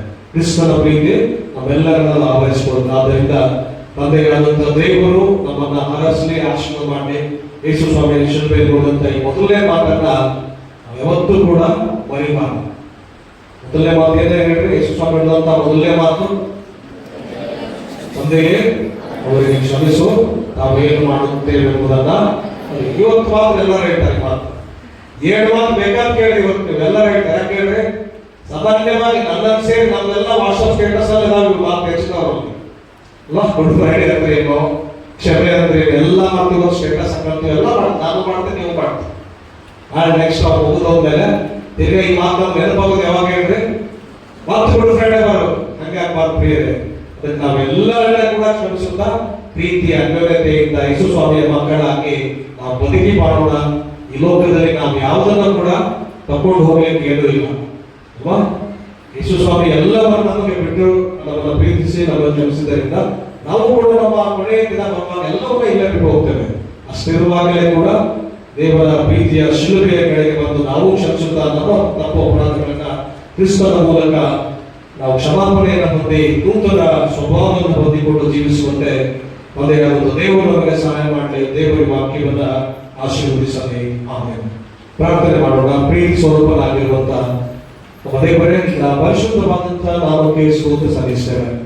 ಜಗದರ್ಶಕನಾಗಿರ್ತಕ್ಕಂಥ ಯೇಸು ಸ್ವಾಮಿಯಿಂದ ಅಮೂಲ್ಯವಾದಂತಹ ಕ್ಷಮೆಯ ಮೂಲಕವಾಗಿ ಆ ಕ್ಷಮೆಯ ಮೌಲ್ಯವನ್ನು ನಮ್ಮ ಜೀವನದಲ್ಲಿ ನಿನ್ನ ಪ್ರಾಣವನ್ನು ಅರ್ಪಿಸುವಂತಹ ಸ್ಥಿತಿ ಬಂದಾಗಲೂ ಕೂಡ ತಂದೆಯವನ್ನ ಕ್ಷಮಿಸು ತಾವೇನು ಮಾಡುತ್ತೇವೆ ಎಂಬುದನ್ನ ಅರಿಯದೆ ಎಂಬುದಾಗಿ ನಮಗಾಗಿ ತಂದೆಯಾದಂಥ ದೇವರಲ್ಲಿ ಪ್ರಾರ್ಥನೆ ಮಾಡಿದಂಥ ದೇವರಿಗೆ ಹೌದು ಸ್ವಾಮಿ, ಈ ಸಮಯದಲ್ಲಿ ನಮ್ಮ ಮಕ್ಕಳಾದಂಥ ನಾವು ಕೂಡ ಕರ್ತನೆ ನಮ್ಮ ಸಹಮಾನವರಿಗಾಗಿ ನಾವು ಪ್ರಾರ್ಥಿಸುವಂತ ಮತ್ತು ಪ್ರಾರ್ಥನೆಯಲ್ಲಿ ಅವರ ತಪ್ಪುಗಳನ್ನು ಕ್ಷಮಿಸುವಂತ ಶಕ್ತಿಯನ್ನು ನಾವು ಪಡೆದುಕೊಳ್ಳೋದಕ್ಕೆ ಮಹಾನ್ ಕೃಪೆಯನ್ನು ದೇವರೇ ನಾನು ಗ್ರಹಿಸು. ಇವತ್ತು ಎಲ್ಲ ಸಭೆಗಳನ್ನ, ಸಮುದಾಯಗಳನ್ನ, ಸಮಾಜಗಳನ್ನ ನಾವು ನೋಡುವಾಗ ಈ ಕ್ಷಮೆಯ ಗುಣ ಇಲ್ಲದೆ ಅನೇಕ ಸಮಾಜಗಳು, ಕುಟುಂಬಗಳು ಒಡೆದು ಹೋಗುವಂತದನ್ನು ನಾವು ನೋಡ್ತಾ ಇದ್ದೇವೆ. ಸ್ವಾಮಿ, ಈ ಒಂದು ಪವಿತ್ರವಾದಂತಹ ಮೊದಲನೇ ಮಾತಿನ ಮೂಲಕವಾಗಿ ನಿನ್ನ ಮಕ್ಕಳಾದಂತ ನಾವು ಕರ್ತನೆ ಆ ಕ್ಷಮೆಯ ಮೌಲ್ಯವನ್ನ ಹೊಂದಿಕೊಂಡು ಒಡೆದು ಹೋಗುತ್ತಿರುವಂತಹ ಕುಟುಂಬಗಳನ್ನ ಪುನಃ ಕಟ್ಟುವುದಕ್ಕಾಗಿ, ಸಮಾಜಗಳನ್ನ ಕಟ್ಟುವುದಕ್ಕಾಗಿ, ಸಭೆಗಳನ್ನ ಕಟ್ಟುವುದಕ್ಕಾಗಿ ಆ ಕ್ಷಮೆಯ ಮೌಲ್ಯದ ಮೂಲಕವಾಗಿ ಪರಸ್ಪರ ಕ್ಷಮಿಸುತ್ತಾ ಪ್ರೀತಿಸುತ್ತಾ ನಾವೆಲ್ಲರೂ ಮುಂದೆ ಹೋಗುವುದಕ್ಕೆ ಕೃಪೆಯನ್ನು ಅನುಗ್ರಹಿಸು. ಇವತ್ತು ಆಲಯದಲ್ಲಿ ಸೇರಿ ಬಂದಿರುವಂತಹ ನಾವೆಲ್ಲರನ್ನ ಆಶೀರ್ವದಿಸು. ಈ ಪ್ರಾರ್ಥನೆ ಕೇಳಿದ್ದು ಯೇಸುವಿನ ಪರಿಶುದ್ಧವಾದಂತಹ ನಾಮದಲ್ಲಿ ಪ್ರಾರ್ಥಿಸಿ ಬೇಡಲಾಗುತ್ತೇವೆ ನಮ್ಮ ದೇವರೇ. ಆಮೆನ್. ಈಗ ನಾವು ಎರಡನೇ ಒಂದು ಮಾತನ್ನ ಆಲಿಸಬೇಕಿಂತ ಮುಂಚಿತವಾಗಿ ನಮ್ಮ ಸಭೆಯ ಮಹಿಳಾ ಅಭಿನಯ ಕೂಟದ ಬಳಿಕ ಒಂದು ವಿಶೇಷ ಗೀತೆಯನ್ನು ಹಾಡೋಣ. ಇದಾದ ಬಳಿಕ ನಮ್ಮ ಸಭೆಯ ಮಾಜಿ ಸಭಾಧ್ಯಕ್ಷರಾಗಿರುವಂತಹ ಶ್ರೀಯುತ ಸುರೇಶ್ ಗೌಡರವರು ಇವತ್ತೇ ನನ್ನ ಸಂಗಡ ಪ್ರದೇಶದಲ್ಲಿ ಇರುವಂತಹ ಎರಡನೇ ಮಾತನ್ನ ಧ್ಯಾನಿಸುವಂತೆ ಅವರಲ್ಲಿ ನಾನು ಪ್ರೀತಿಯಿಂದ ಕೇಳಿಕೊಳ್ತೇನೆ.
ಪ್ರಾರ್ಥನೆ.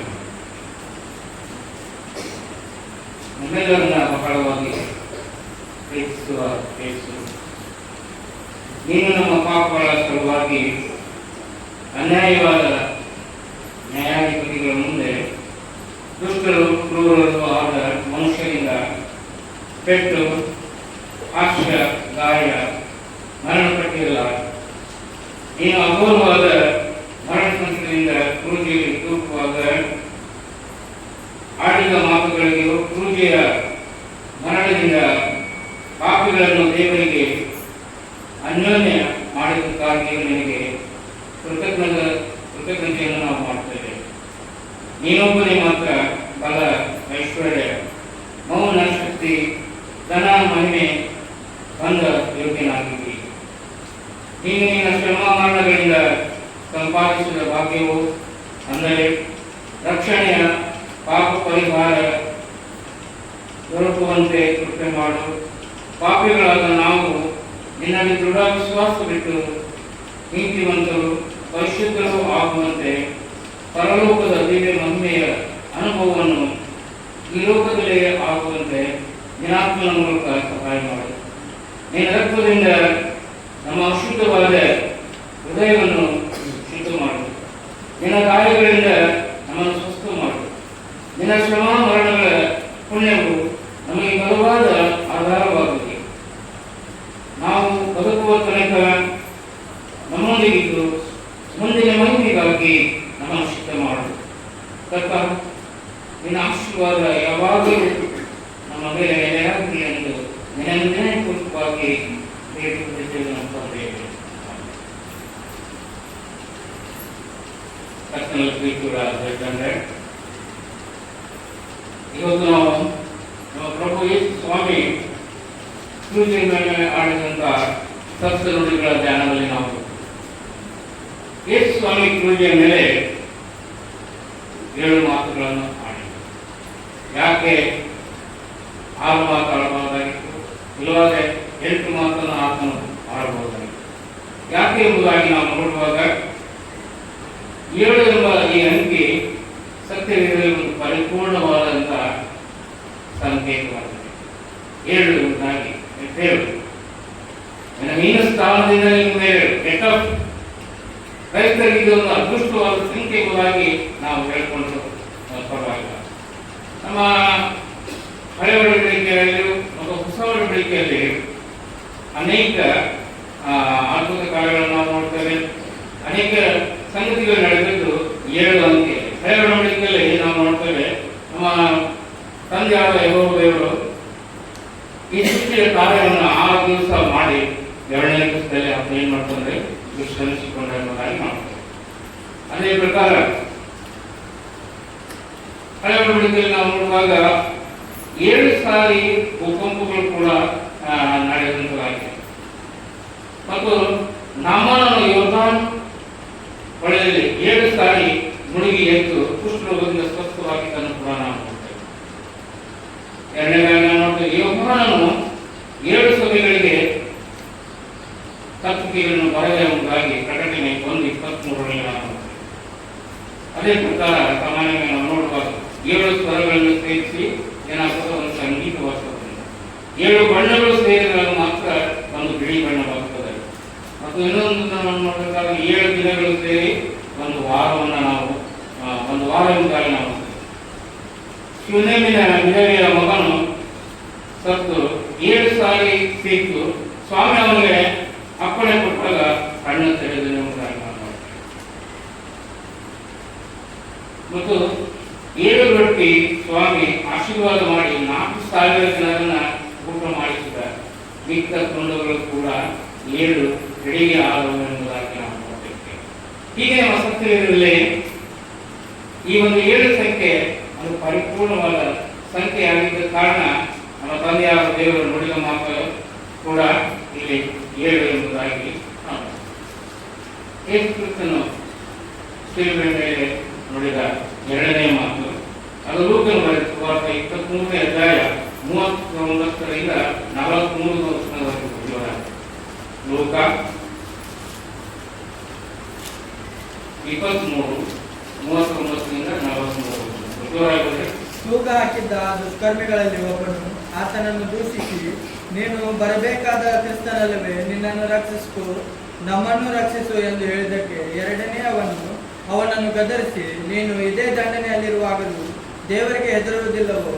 ನಾವಂತೂ ನ್ಯಾಯವಾಗಿ ದಂಡನೆಯಲ್ಲಿದ್ದೇವೆ, ನಾವು ಮಾಡಿದ್ದಕ್ಕೆ ತಕ್ಕ ಪ್ರತಿಫಲವನ್ನು ಹೊಂದುತ್ತಾ ಇದ್ದೇವೆ, ಈತನಾದರೂ ಅಲ್ಲದ್ದೇನು ಮಾಡಲಿಲ್ಲ ಎಂದು ಹೇಳಿ, ಯೇಸುವೆ, ನೀನು ನಿನ್ನ ರಾಜ್ಯವನ್ನು ಪಡೆದವನಾಗಿ ಬರುವಾಗ ನನ್ನನ್ನು ನೆನೆಸಿಕೊ ಅಂದನು. ಅದಕ್ಕೆ ಯೇಸು, ಈ ಹೊತ್ತೇ ನನ್ನ ಸಂಗಡ ಪರದೈಸಿಯಲ್ಲಿರುವೆ ಎಂದು ನಿನಗೆ ಸತ್ಯವಾಗಿ ಹೇಳುತ್ತೇನೆ ಎಂದು ಉತ್ತರ ಕೊಟ್ಟನು. ದುಷ್ಕರ್ಮಗಳ ಮಧ್ಯದಲ್ಲಿ ತೂಗುತ್ತಿರುವಾಗ ಆತನು ನುಡಿದಂತ ಮಾತುಗಳನ್ನು ನಾವು ಇವತ್ತು ಧ್ಯಾನ ಮಾಡ್ತಾ ಬಂದಿದ್ದೇವೆ. ಒಂದೇ ಮಾತಿನಲ್ಲಿ ನಾವು ಕೇಳಿದ್ವಿ, ಯೇಸು ನುಡಿದಂತ 7 ಮಾತುಗಳಿಂದ ನಾವು ನಮ್ಮ ಅನುದಿನದ ಜೀವನಕ್ಕಾಗಿ ಒಂದೊಂದು ಮಾದರಿಯನ್ನ ಕಲಿಯುವಂತಾಗಿದೆ.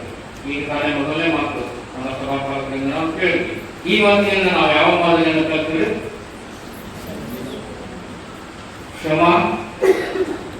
ಕ್ಷಮಾಗುಣ ಅಥವಾ ಕ್ಷಮಿಸುವ ಒಂದು ಮಾದರಿಯನ್ನು ದೇವರು ನಮಗೆ ಕಲಿಸುವಂತ ಮಾತಾಡಿ. ಎರಡನೇದಾಗಿ ಈಗ ನಾನು ಧ್ಯಾನ ಮಾಡಿರುವಂತಹ ಒಂದು ಮಾತು, ತಂದೆ,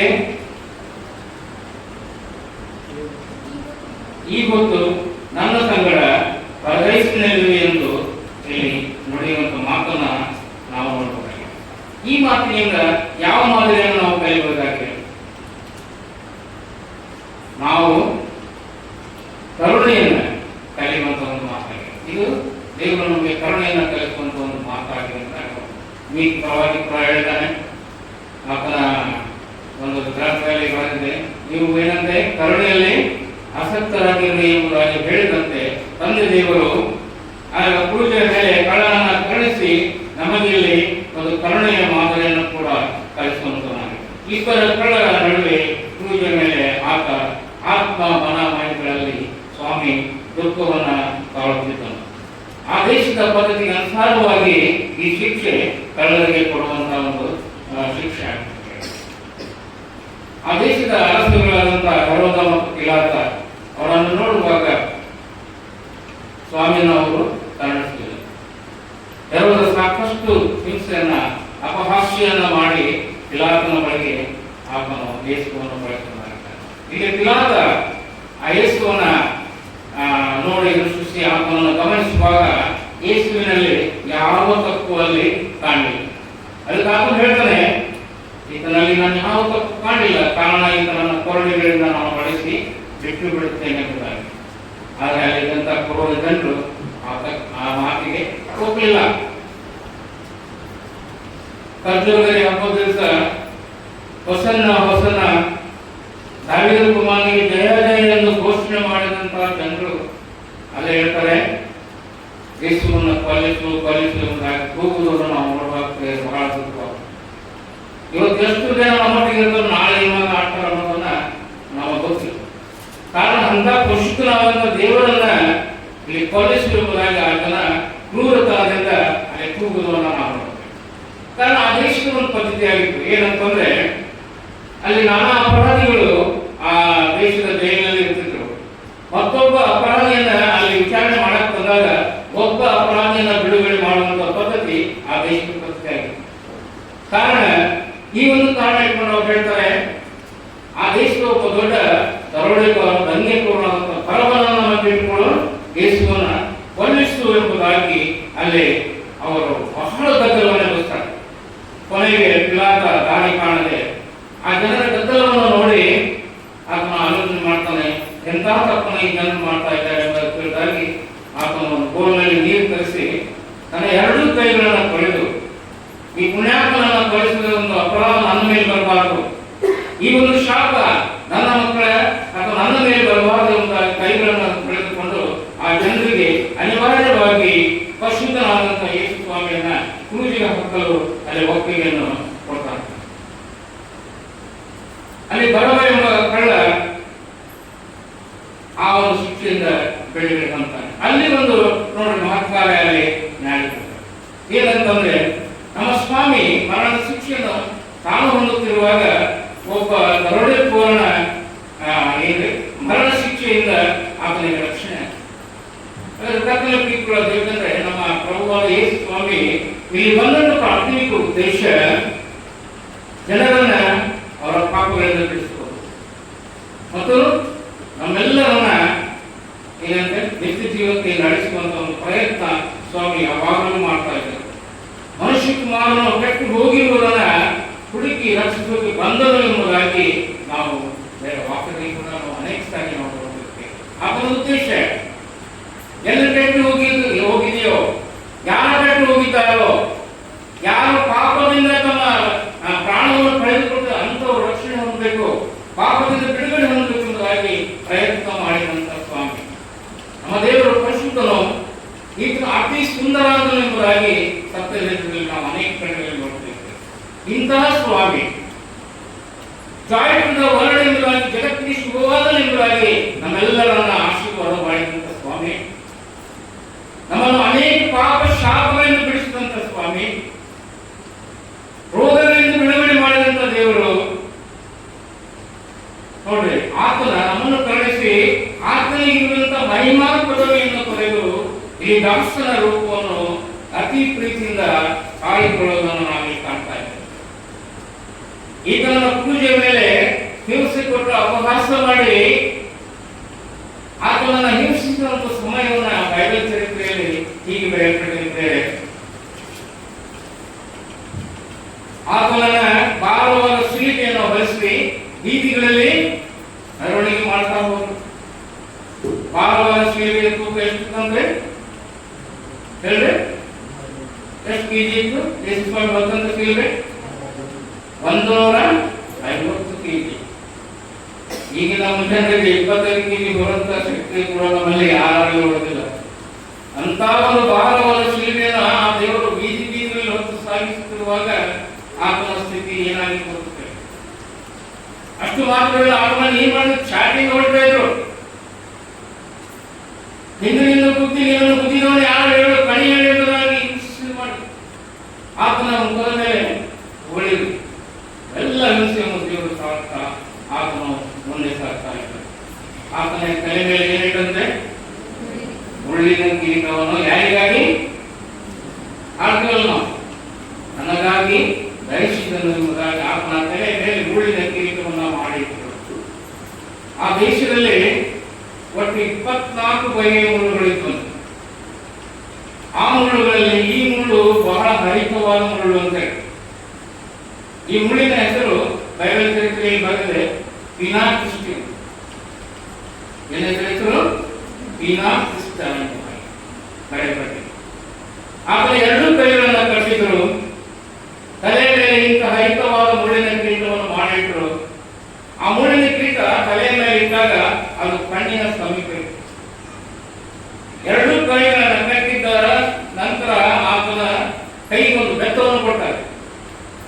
ಬೆತ್ತವನ್ನು ಕಸಿದುಕೊಂಡು ಜೋರಾಗಿ ಆತನ ತಲೆ ಮೇಲೆ ಹೊಡೆದ ನಂತರ ಈ ಮುಳ್ಳುಗಳು ಏನಾಗಿತ್ತು ಅಂದ್ರೆ ಆತನ ಕಣ್ಣುಗಳೊಳಗೆ ಸೇರಿಕೊಂಡಿರುವುದಾಗಿ. ಹೀಗಾಗಿ ಆ 2 ಕಣ್ಣುಗಳು ರಕ್ತಮಯವಾಗಿತ್ತು ಎಂಬುದಾಗಿ ನಮಗೆ. ಆ ರಕ್ತಮಯವಾದ ಕಣ್ಣುಗಳಿಂದ ತನ್ನ ಸ್ವಂತ ಜನನ ನೋಡಲು ಕೂಡ ಸ್ವಾಮಿ ಎಷ್ಟೊಂದು ಕಷ್ಟಪಟ್ಟರು. ನನ್ನ ಮಕ್ಕಳೇ ನಿಮ್ಮನ್ನು ನೋಡಲು ನನಗೆ ಆಗ್ತಾ ಇಲ್ಲ ಎಂಬುದಾಗಿ ಎಷ್ಟು ಸ್ವಾಮಿ ಆ ಪೂಜೆ ಮೇಲೆ ದುಃಖಪಟ್ಟಿರಬೇಕು ಎಂಬುದಾಗಿ ದೇವರ ವಾಕ್ಯದಲ್ಲಿ ಬರೆದಂತೆ ನೋಡ್ರಿ, ಆ ಸುಮಾರು 600 ಸಿಪಾಯಿಗಳು ಆತನನ್ನ ಸುತ್ತುವರೆದಂತೆ ಅತಿ ಘೋರವಾದ ಹಿಂಸೆಯನ್ನು ಅವರಲ್ಲಿ ಕೊಡ್ತಾ ಇದ್ರು.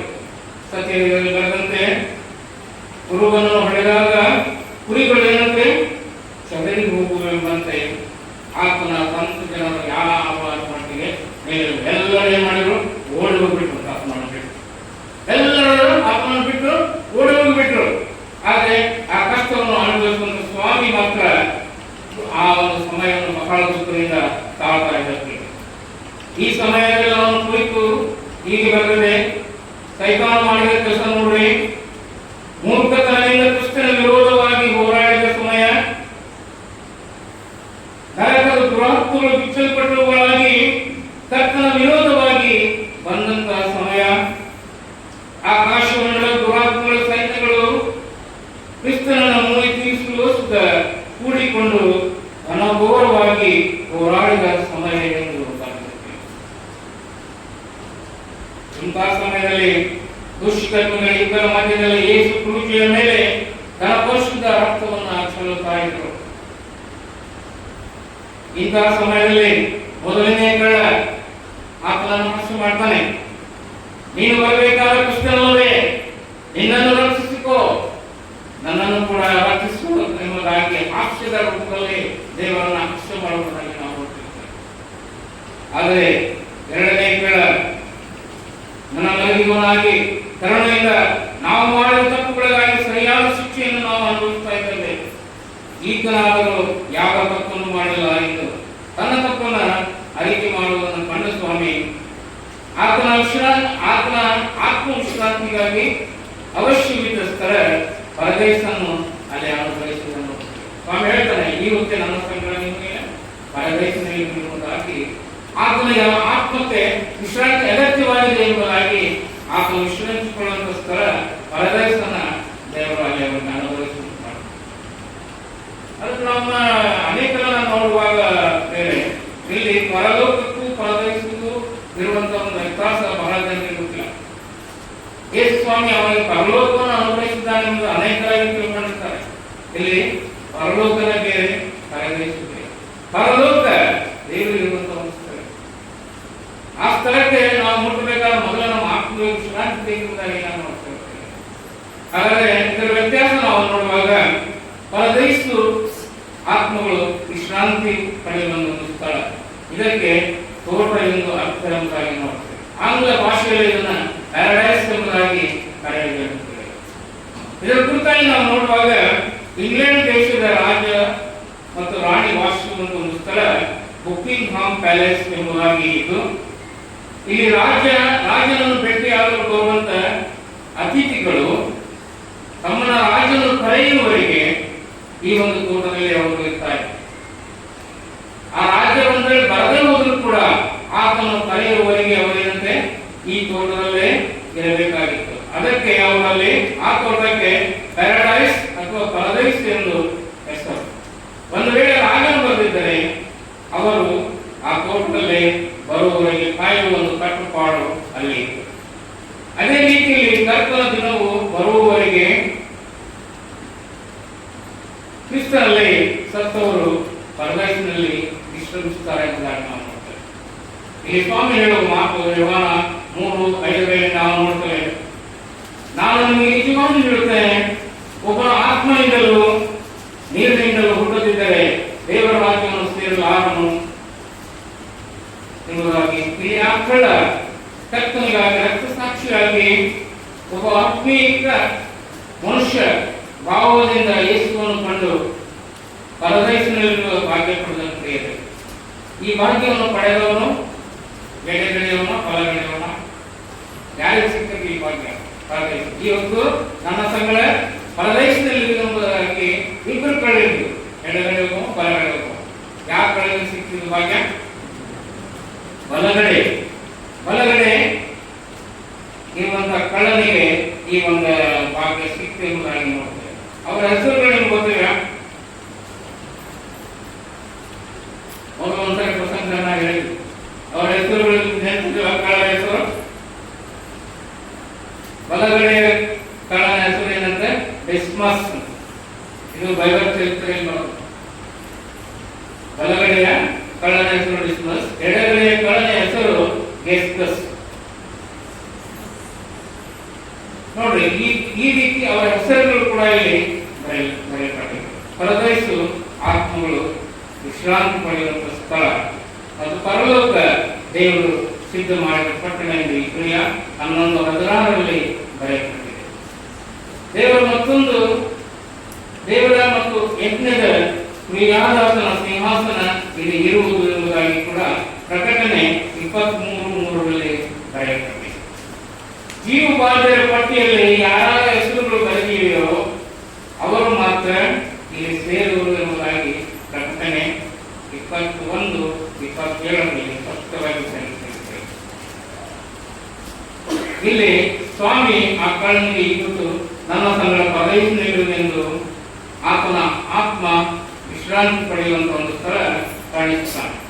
ಪರದೇಶು ಆತ್ಮಗಳು ವಿಶ್ರಾಂತಿ ಪಡೆಯುವಂತ ಒಂದು ಸ್ಥಳ. ಕರೆಯುವವರೆಗೆ ಆತ್ಮಗಳು ಇಲ್ಲಿ ವಿಶ್ರಾಂತಿಯನ್ನು ಪಡೆಯುವಂತಹ ಒಂದು ಸ್ಥಳ ಎಂಬುದಾಗಿ ನಾವು ಕ್ರಿಸ್ತನ ಮುಂದೆ ತಮ್ಮ ಪಾಪಗಳನ್ನು ಒಪ್ಪಿಕೊಂಡು ಯಾರು ತಮ್ಮ ಪಾಪಕ್ಕಾಗಿ ಪಶ್ಚಾತ್ತಾಪಡ್ತಾರೋ ಅಂತ ಪ್ರತಿಯೊಬ್ಬರಲ್ಲಿ ನಾವು ಬದಲಾವಣೆಯನ್ನ ಕಾಣುವುದನ್ನು ನಾವು ನೋಡುತ್ತೇವೆ. ನಮ್ಮ ಸತ್ಯವೇದದಲ್ಲಿ ಅನೇಕ ಉದಾಹರಣೆಗಳು ಕೂಡ ನೋಡುತ್ತೇವೆ.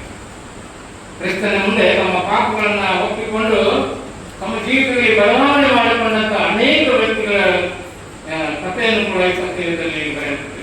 ಸುಂಕದ ಬೆಕ್ಕಾಯ, ಆತನು ಒಬ್ಬ ಸುಂಕ ವಸೂಲಿ ಮಾಡುವಂತ ಅನೇಕ ಜನರಿಂದ ದುಡ್ಡನ್ನು ಕಿತ್ಕೊಂಡು ಬರುವಂತ ಒಂದು ಪಾಪವನ್ನು ಆತನು ಮಾಡ್ತಾ ಇದ್ದ. ಯೇಸುವಿನ ಕಥೆಯನ್ನು ಕೇಳಿ ಆತನ ಏನಂತ ಇದರಿಂದ ನಾನು ರಕ್ಷಣೆ ಹೊಂದಬೇಕೆಂಬುದಾಗಿ ಯೇಸುವನ್ನು ನೋಡಲು ತಗೋಬಿಟ್ಟು ಅದಕ್ಕೆ ಮುಕ್ತ ಅದ್ರ ಕಥೆ ಕೂಡ ಆಯ್ತು. ಹೌದಲ್ಲ? ಏನಾಗಿದೆ? ಅವನು ಬಹಳ ಉದ್ದಿದ್ದ ಅದಕ್ಕೆ ಬೇಕಾಗಿದೆ. ಅದಕ್ಕೆ ಏನ್ ಮಾಡಿದ? ಆಲದ ಹಾಕಿ ಯೇಸು ಸ್ವಾಮಿಯನ್ನು ಕಂಡುಕೊಂಡ.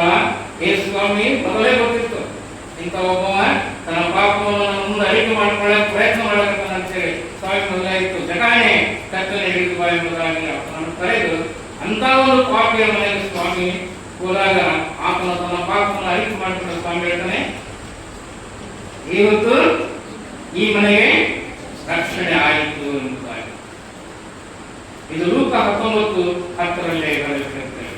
ಮತ್ತು ತಪ್ಪಿ ಹೋದ ಮಗನ ಒಂದು ಕಥೆಯನ್ನು ನಾವು ನೋಡುವಾಗ ಆತನು ಕೂಡ ತನಗಿರುವ ಐಶ್ವರ್ಯವನ್ನ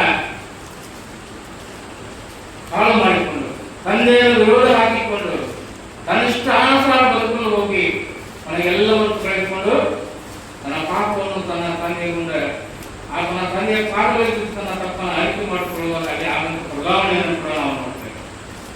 ಮತ್ತು ಸುಂಕರ ಹಾಗೂ ಬಸಾಯರು ಪ್ರಾರ್ಥನೆಗಾಗಿ ಹೋದಾಗ ಅಲ್ಲರಿಬ್ಬರಲ್ಲಿ ಯಾರ ಪ್ರಾರ್ಥನೆ ಬೇಕಂದ್ರೆ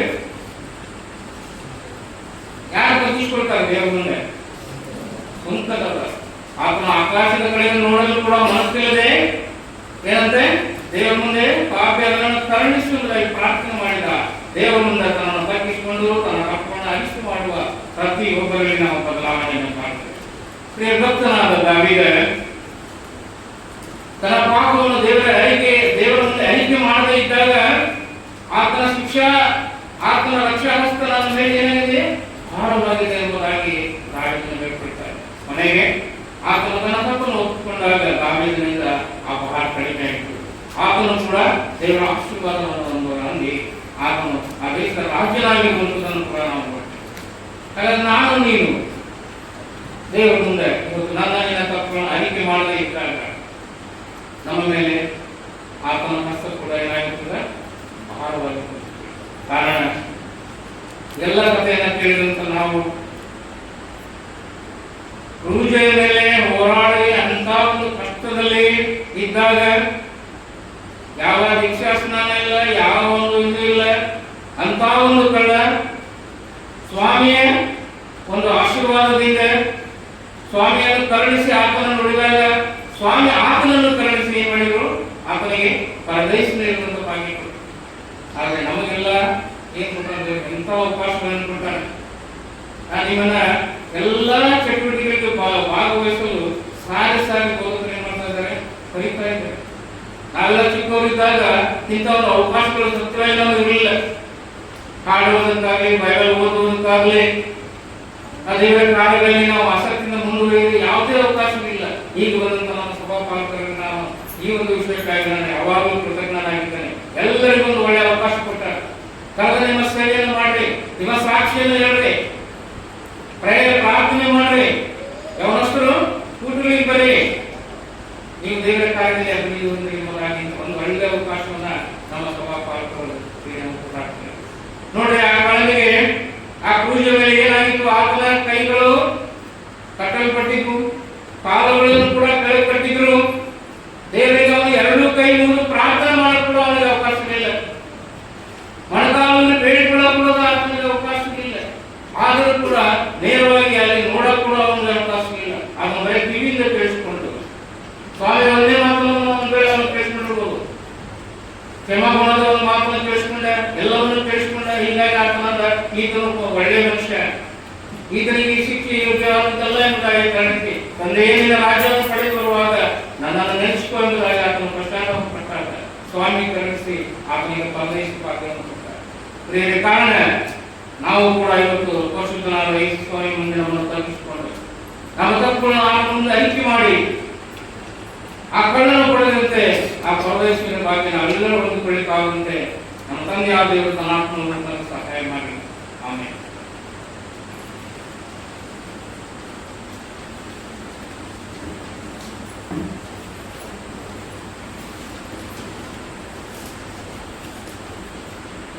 ಎರಡನೇ ಮಾತನ್ನ ವಂದನೆಗಳು. ಈಗ ನಾವು ಮೂರನೇ ಮಾತನ್ನ ಕೇಳುವುದಕ್ಕಾಗಿ ಸಿದ್ಧರಾಗುವ ಹಾಗೆ ಭಾನುವಾರ ಪಾಠಶಾಲೆಯಿಂದ ಒಂದು ವಿಶೇಷ ಗೀತೆಯನ್ನು ಆಲಿಸೋಣ.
ಪರಿಶುದ್ಧನೇ ಪರಿಶುದ್ಧನೇ ನೀತಿವಂತನೇ ದಯಾಸಾಗರನಾದ ತನ್ನನ್ನು ಪೂಜಿಸಲಾಗುತ್ತಾದ ದೇವರೇ, ಕರ್ತನೆ ನಾವು ನಿನ್ನ ಪಾದ ಸನ್ನಿಧಿಯಲ್ಲಿ ಬಂದಿದ್ದೇವೆ ರಾಜ.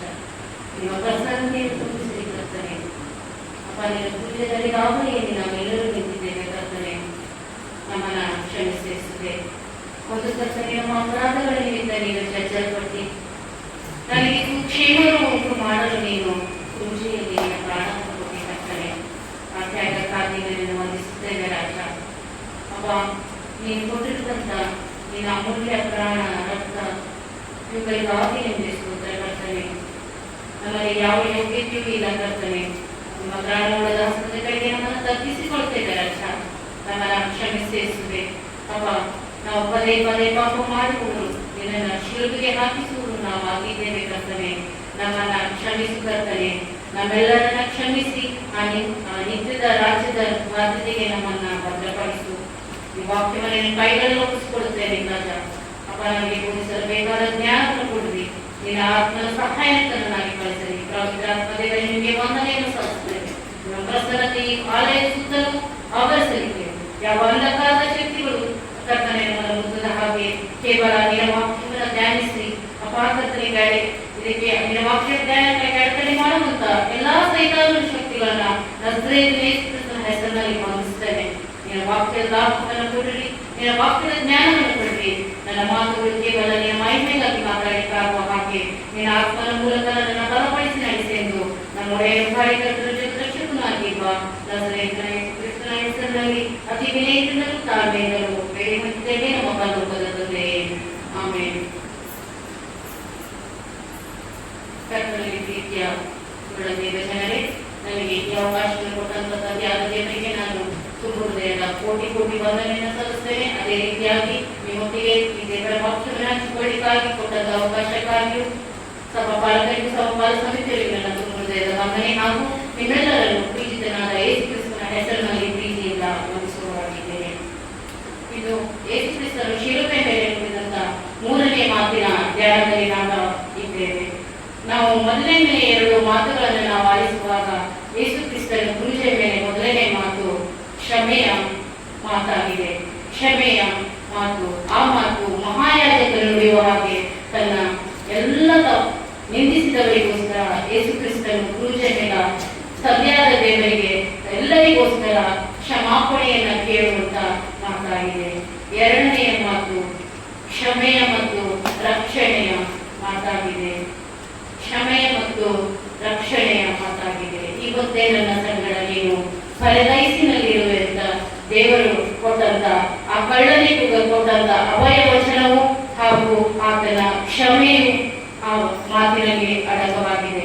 ಅದೇ ರೀತಿಯಾಗಿ ನಾವು ಕರ್ತನು ನುಡಿದ ಆ 7 ಅಮೂಲ್ಯ ಮಾತುಗಳಲ್ಲಿ ನಾವು ಮೂರನೆಯ ಮಾತಿಗೆ ನಾವು ಬದಲಿಸಿದ್ದೇವೆ. ಆ ಮೂರನೇ ಮಾತನ್ನು ಕರ್ತನಾದ ಯೇಸು ಕ್ರಿಸ್ತನು ಕ್ರೂಜೆ ಮೇಲೆ ಇದ್ದು ತನ್ನ ಪ್ರೀತಿ, ಕರ್ತವ್ಯ, ಮಮತೆಯ ಮಾತಾಗಿದೆ. ಅದು ಯೋಹಾನನ ಬರೆದ ಸುವಾರ್ತೆ 19ನೇ ಸಂಧಿ 26-27. ಯೋಹಾನನ ಬರೆದ ಸುವಾರ್ತೆ 19ನೇ ಸಂಧಿ 26-27. ಅದನ್ನು ಯಾರಾದರೂ ಓದಿ.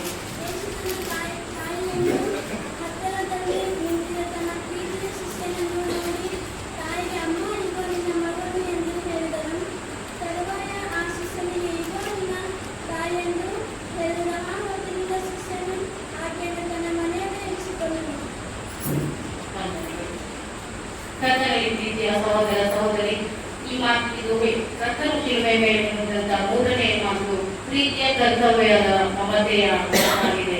ಕರ್ತನು ತಾನು ಅಂತ ಸಂಕಟದಲ್ಲಿಯೂ ನಿರಾಶೆಯಲ್ಲಿಯೂ ಅನೇಕ ಗಾಯಗಳು, ರಕ್ತಗಳು ಸುರಿಯುವ ಮಧ್ಯದಲ್ಲಿಯೂ ಆದ್ಯನು ತನ್ನ ತಾಯಿಯ ಮಮತೆಯನ್ನ, ಪ್ರೀತಿಯನ್ನ ಮರೆಯದೆ ಈ ಮಾತನ್ನು ಹೇಳುವವನಾಗಿದ್ದಾನೆ.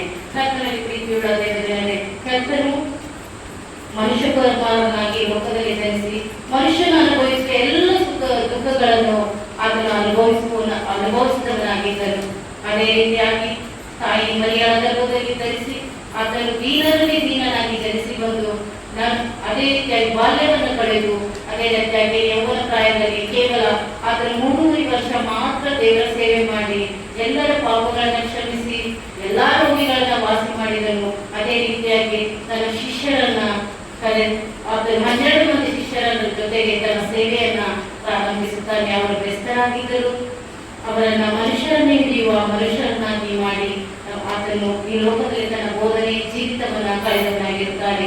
ಅದೇ ರೀತಿಯಾಗಿ ಅನೇಕ ಕುತಂತ್ರಿಗಳು, ಅನ್ಯಾಯಗಾರರು, ಮೋಸಗಾರರಿಂದಾಗಿ ಆತನು ಕ್ರೂಜೆ ಮೇಲೆ ತನ್ನ ಪ್ರಾಣವನ್ನ ನನಗೋಸ್ಕರ ನಿಮಗೋಸ್ಕರ ಸುರಿಸಿದವನಾಗಿದ್ದಾನೆ, ಕೊಟ್ಟವನಾಗಿದ್ದಾನೆ. ಅದೇ ರೀತಿಯಾಗಿ ಆತನು ತನ್ನ ಕರ್ತವ್ಯವನ್ನ ಇಲ್ಲಿ ಭೂಲೋಕದ ಕರ್ತವ್ಯವನ್ನ ಆತನಿಗೆ ನಿರ್ವಹಿಸುವುದನ್ನು ನಾನು ನೀವಿಲ್ಲಿ ಸತ್ಯವೇದದಲ್ಲಿ ನೋಡವಾಗಿದ್ದೇವೆ. ಅದೇ ರೀತಿಯಾಗಿ 6 ದಶಾಜ್ಞೆಗಳಲ್ಲಿ 5ನೇ ಆಜ್ಞೆ ಆದಂತ ತಂದೆ ತಾಯಿಗಳನ್ನ ಏನ್ ಮಾಡ್ಬೇಕು, ಸನ್ಮಾನಿಸಬೇಕೆಂಬ ಆಜ್ಞೆಯನ್ನು ಆತನಿಗೆ ಪೂರೈಸುವ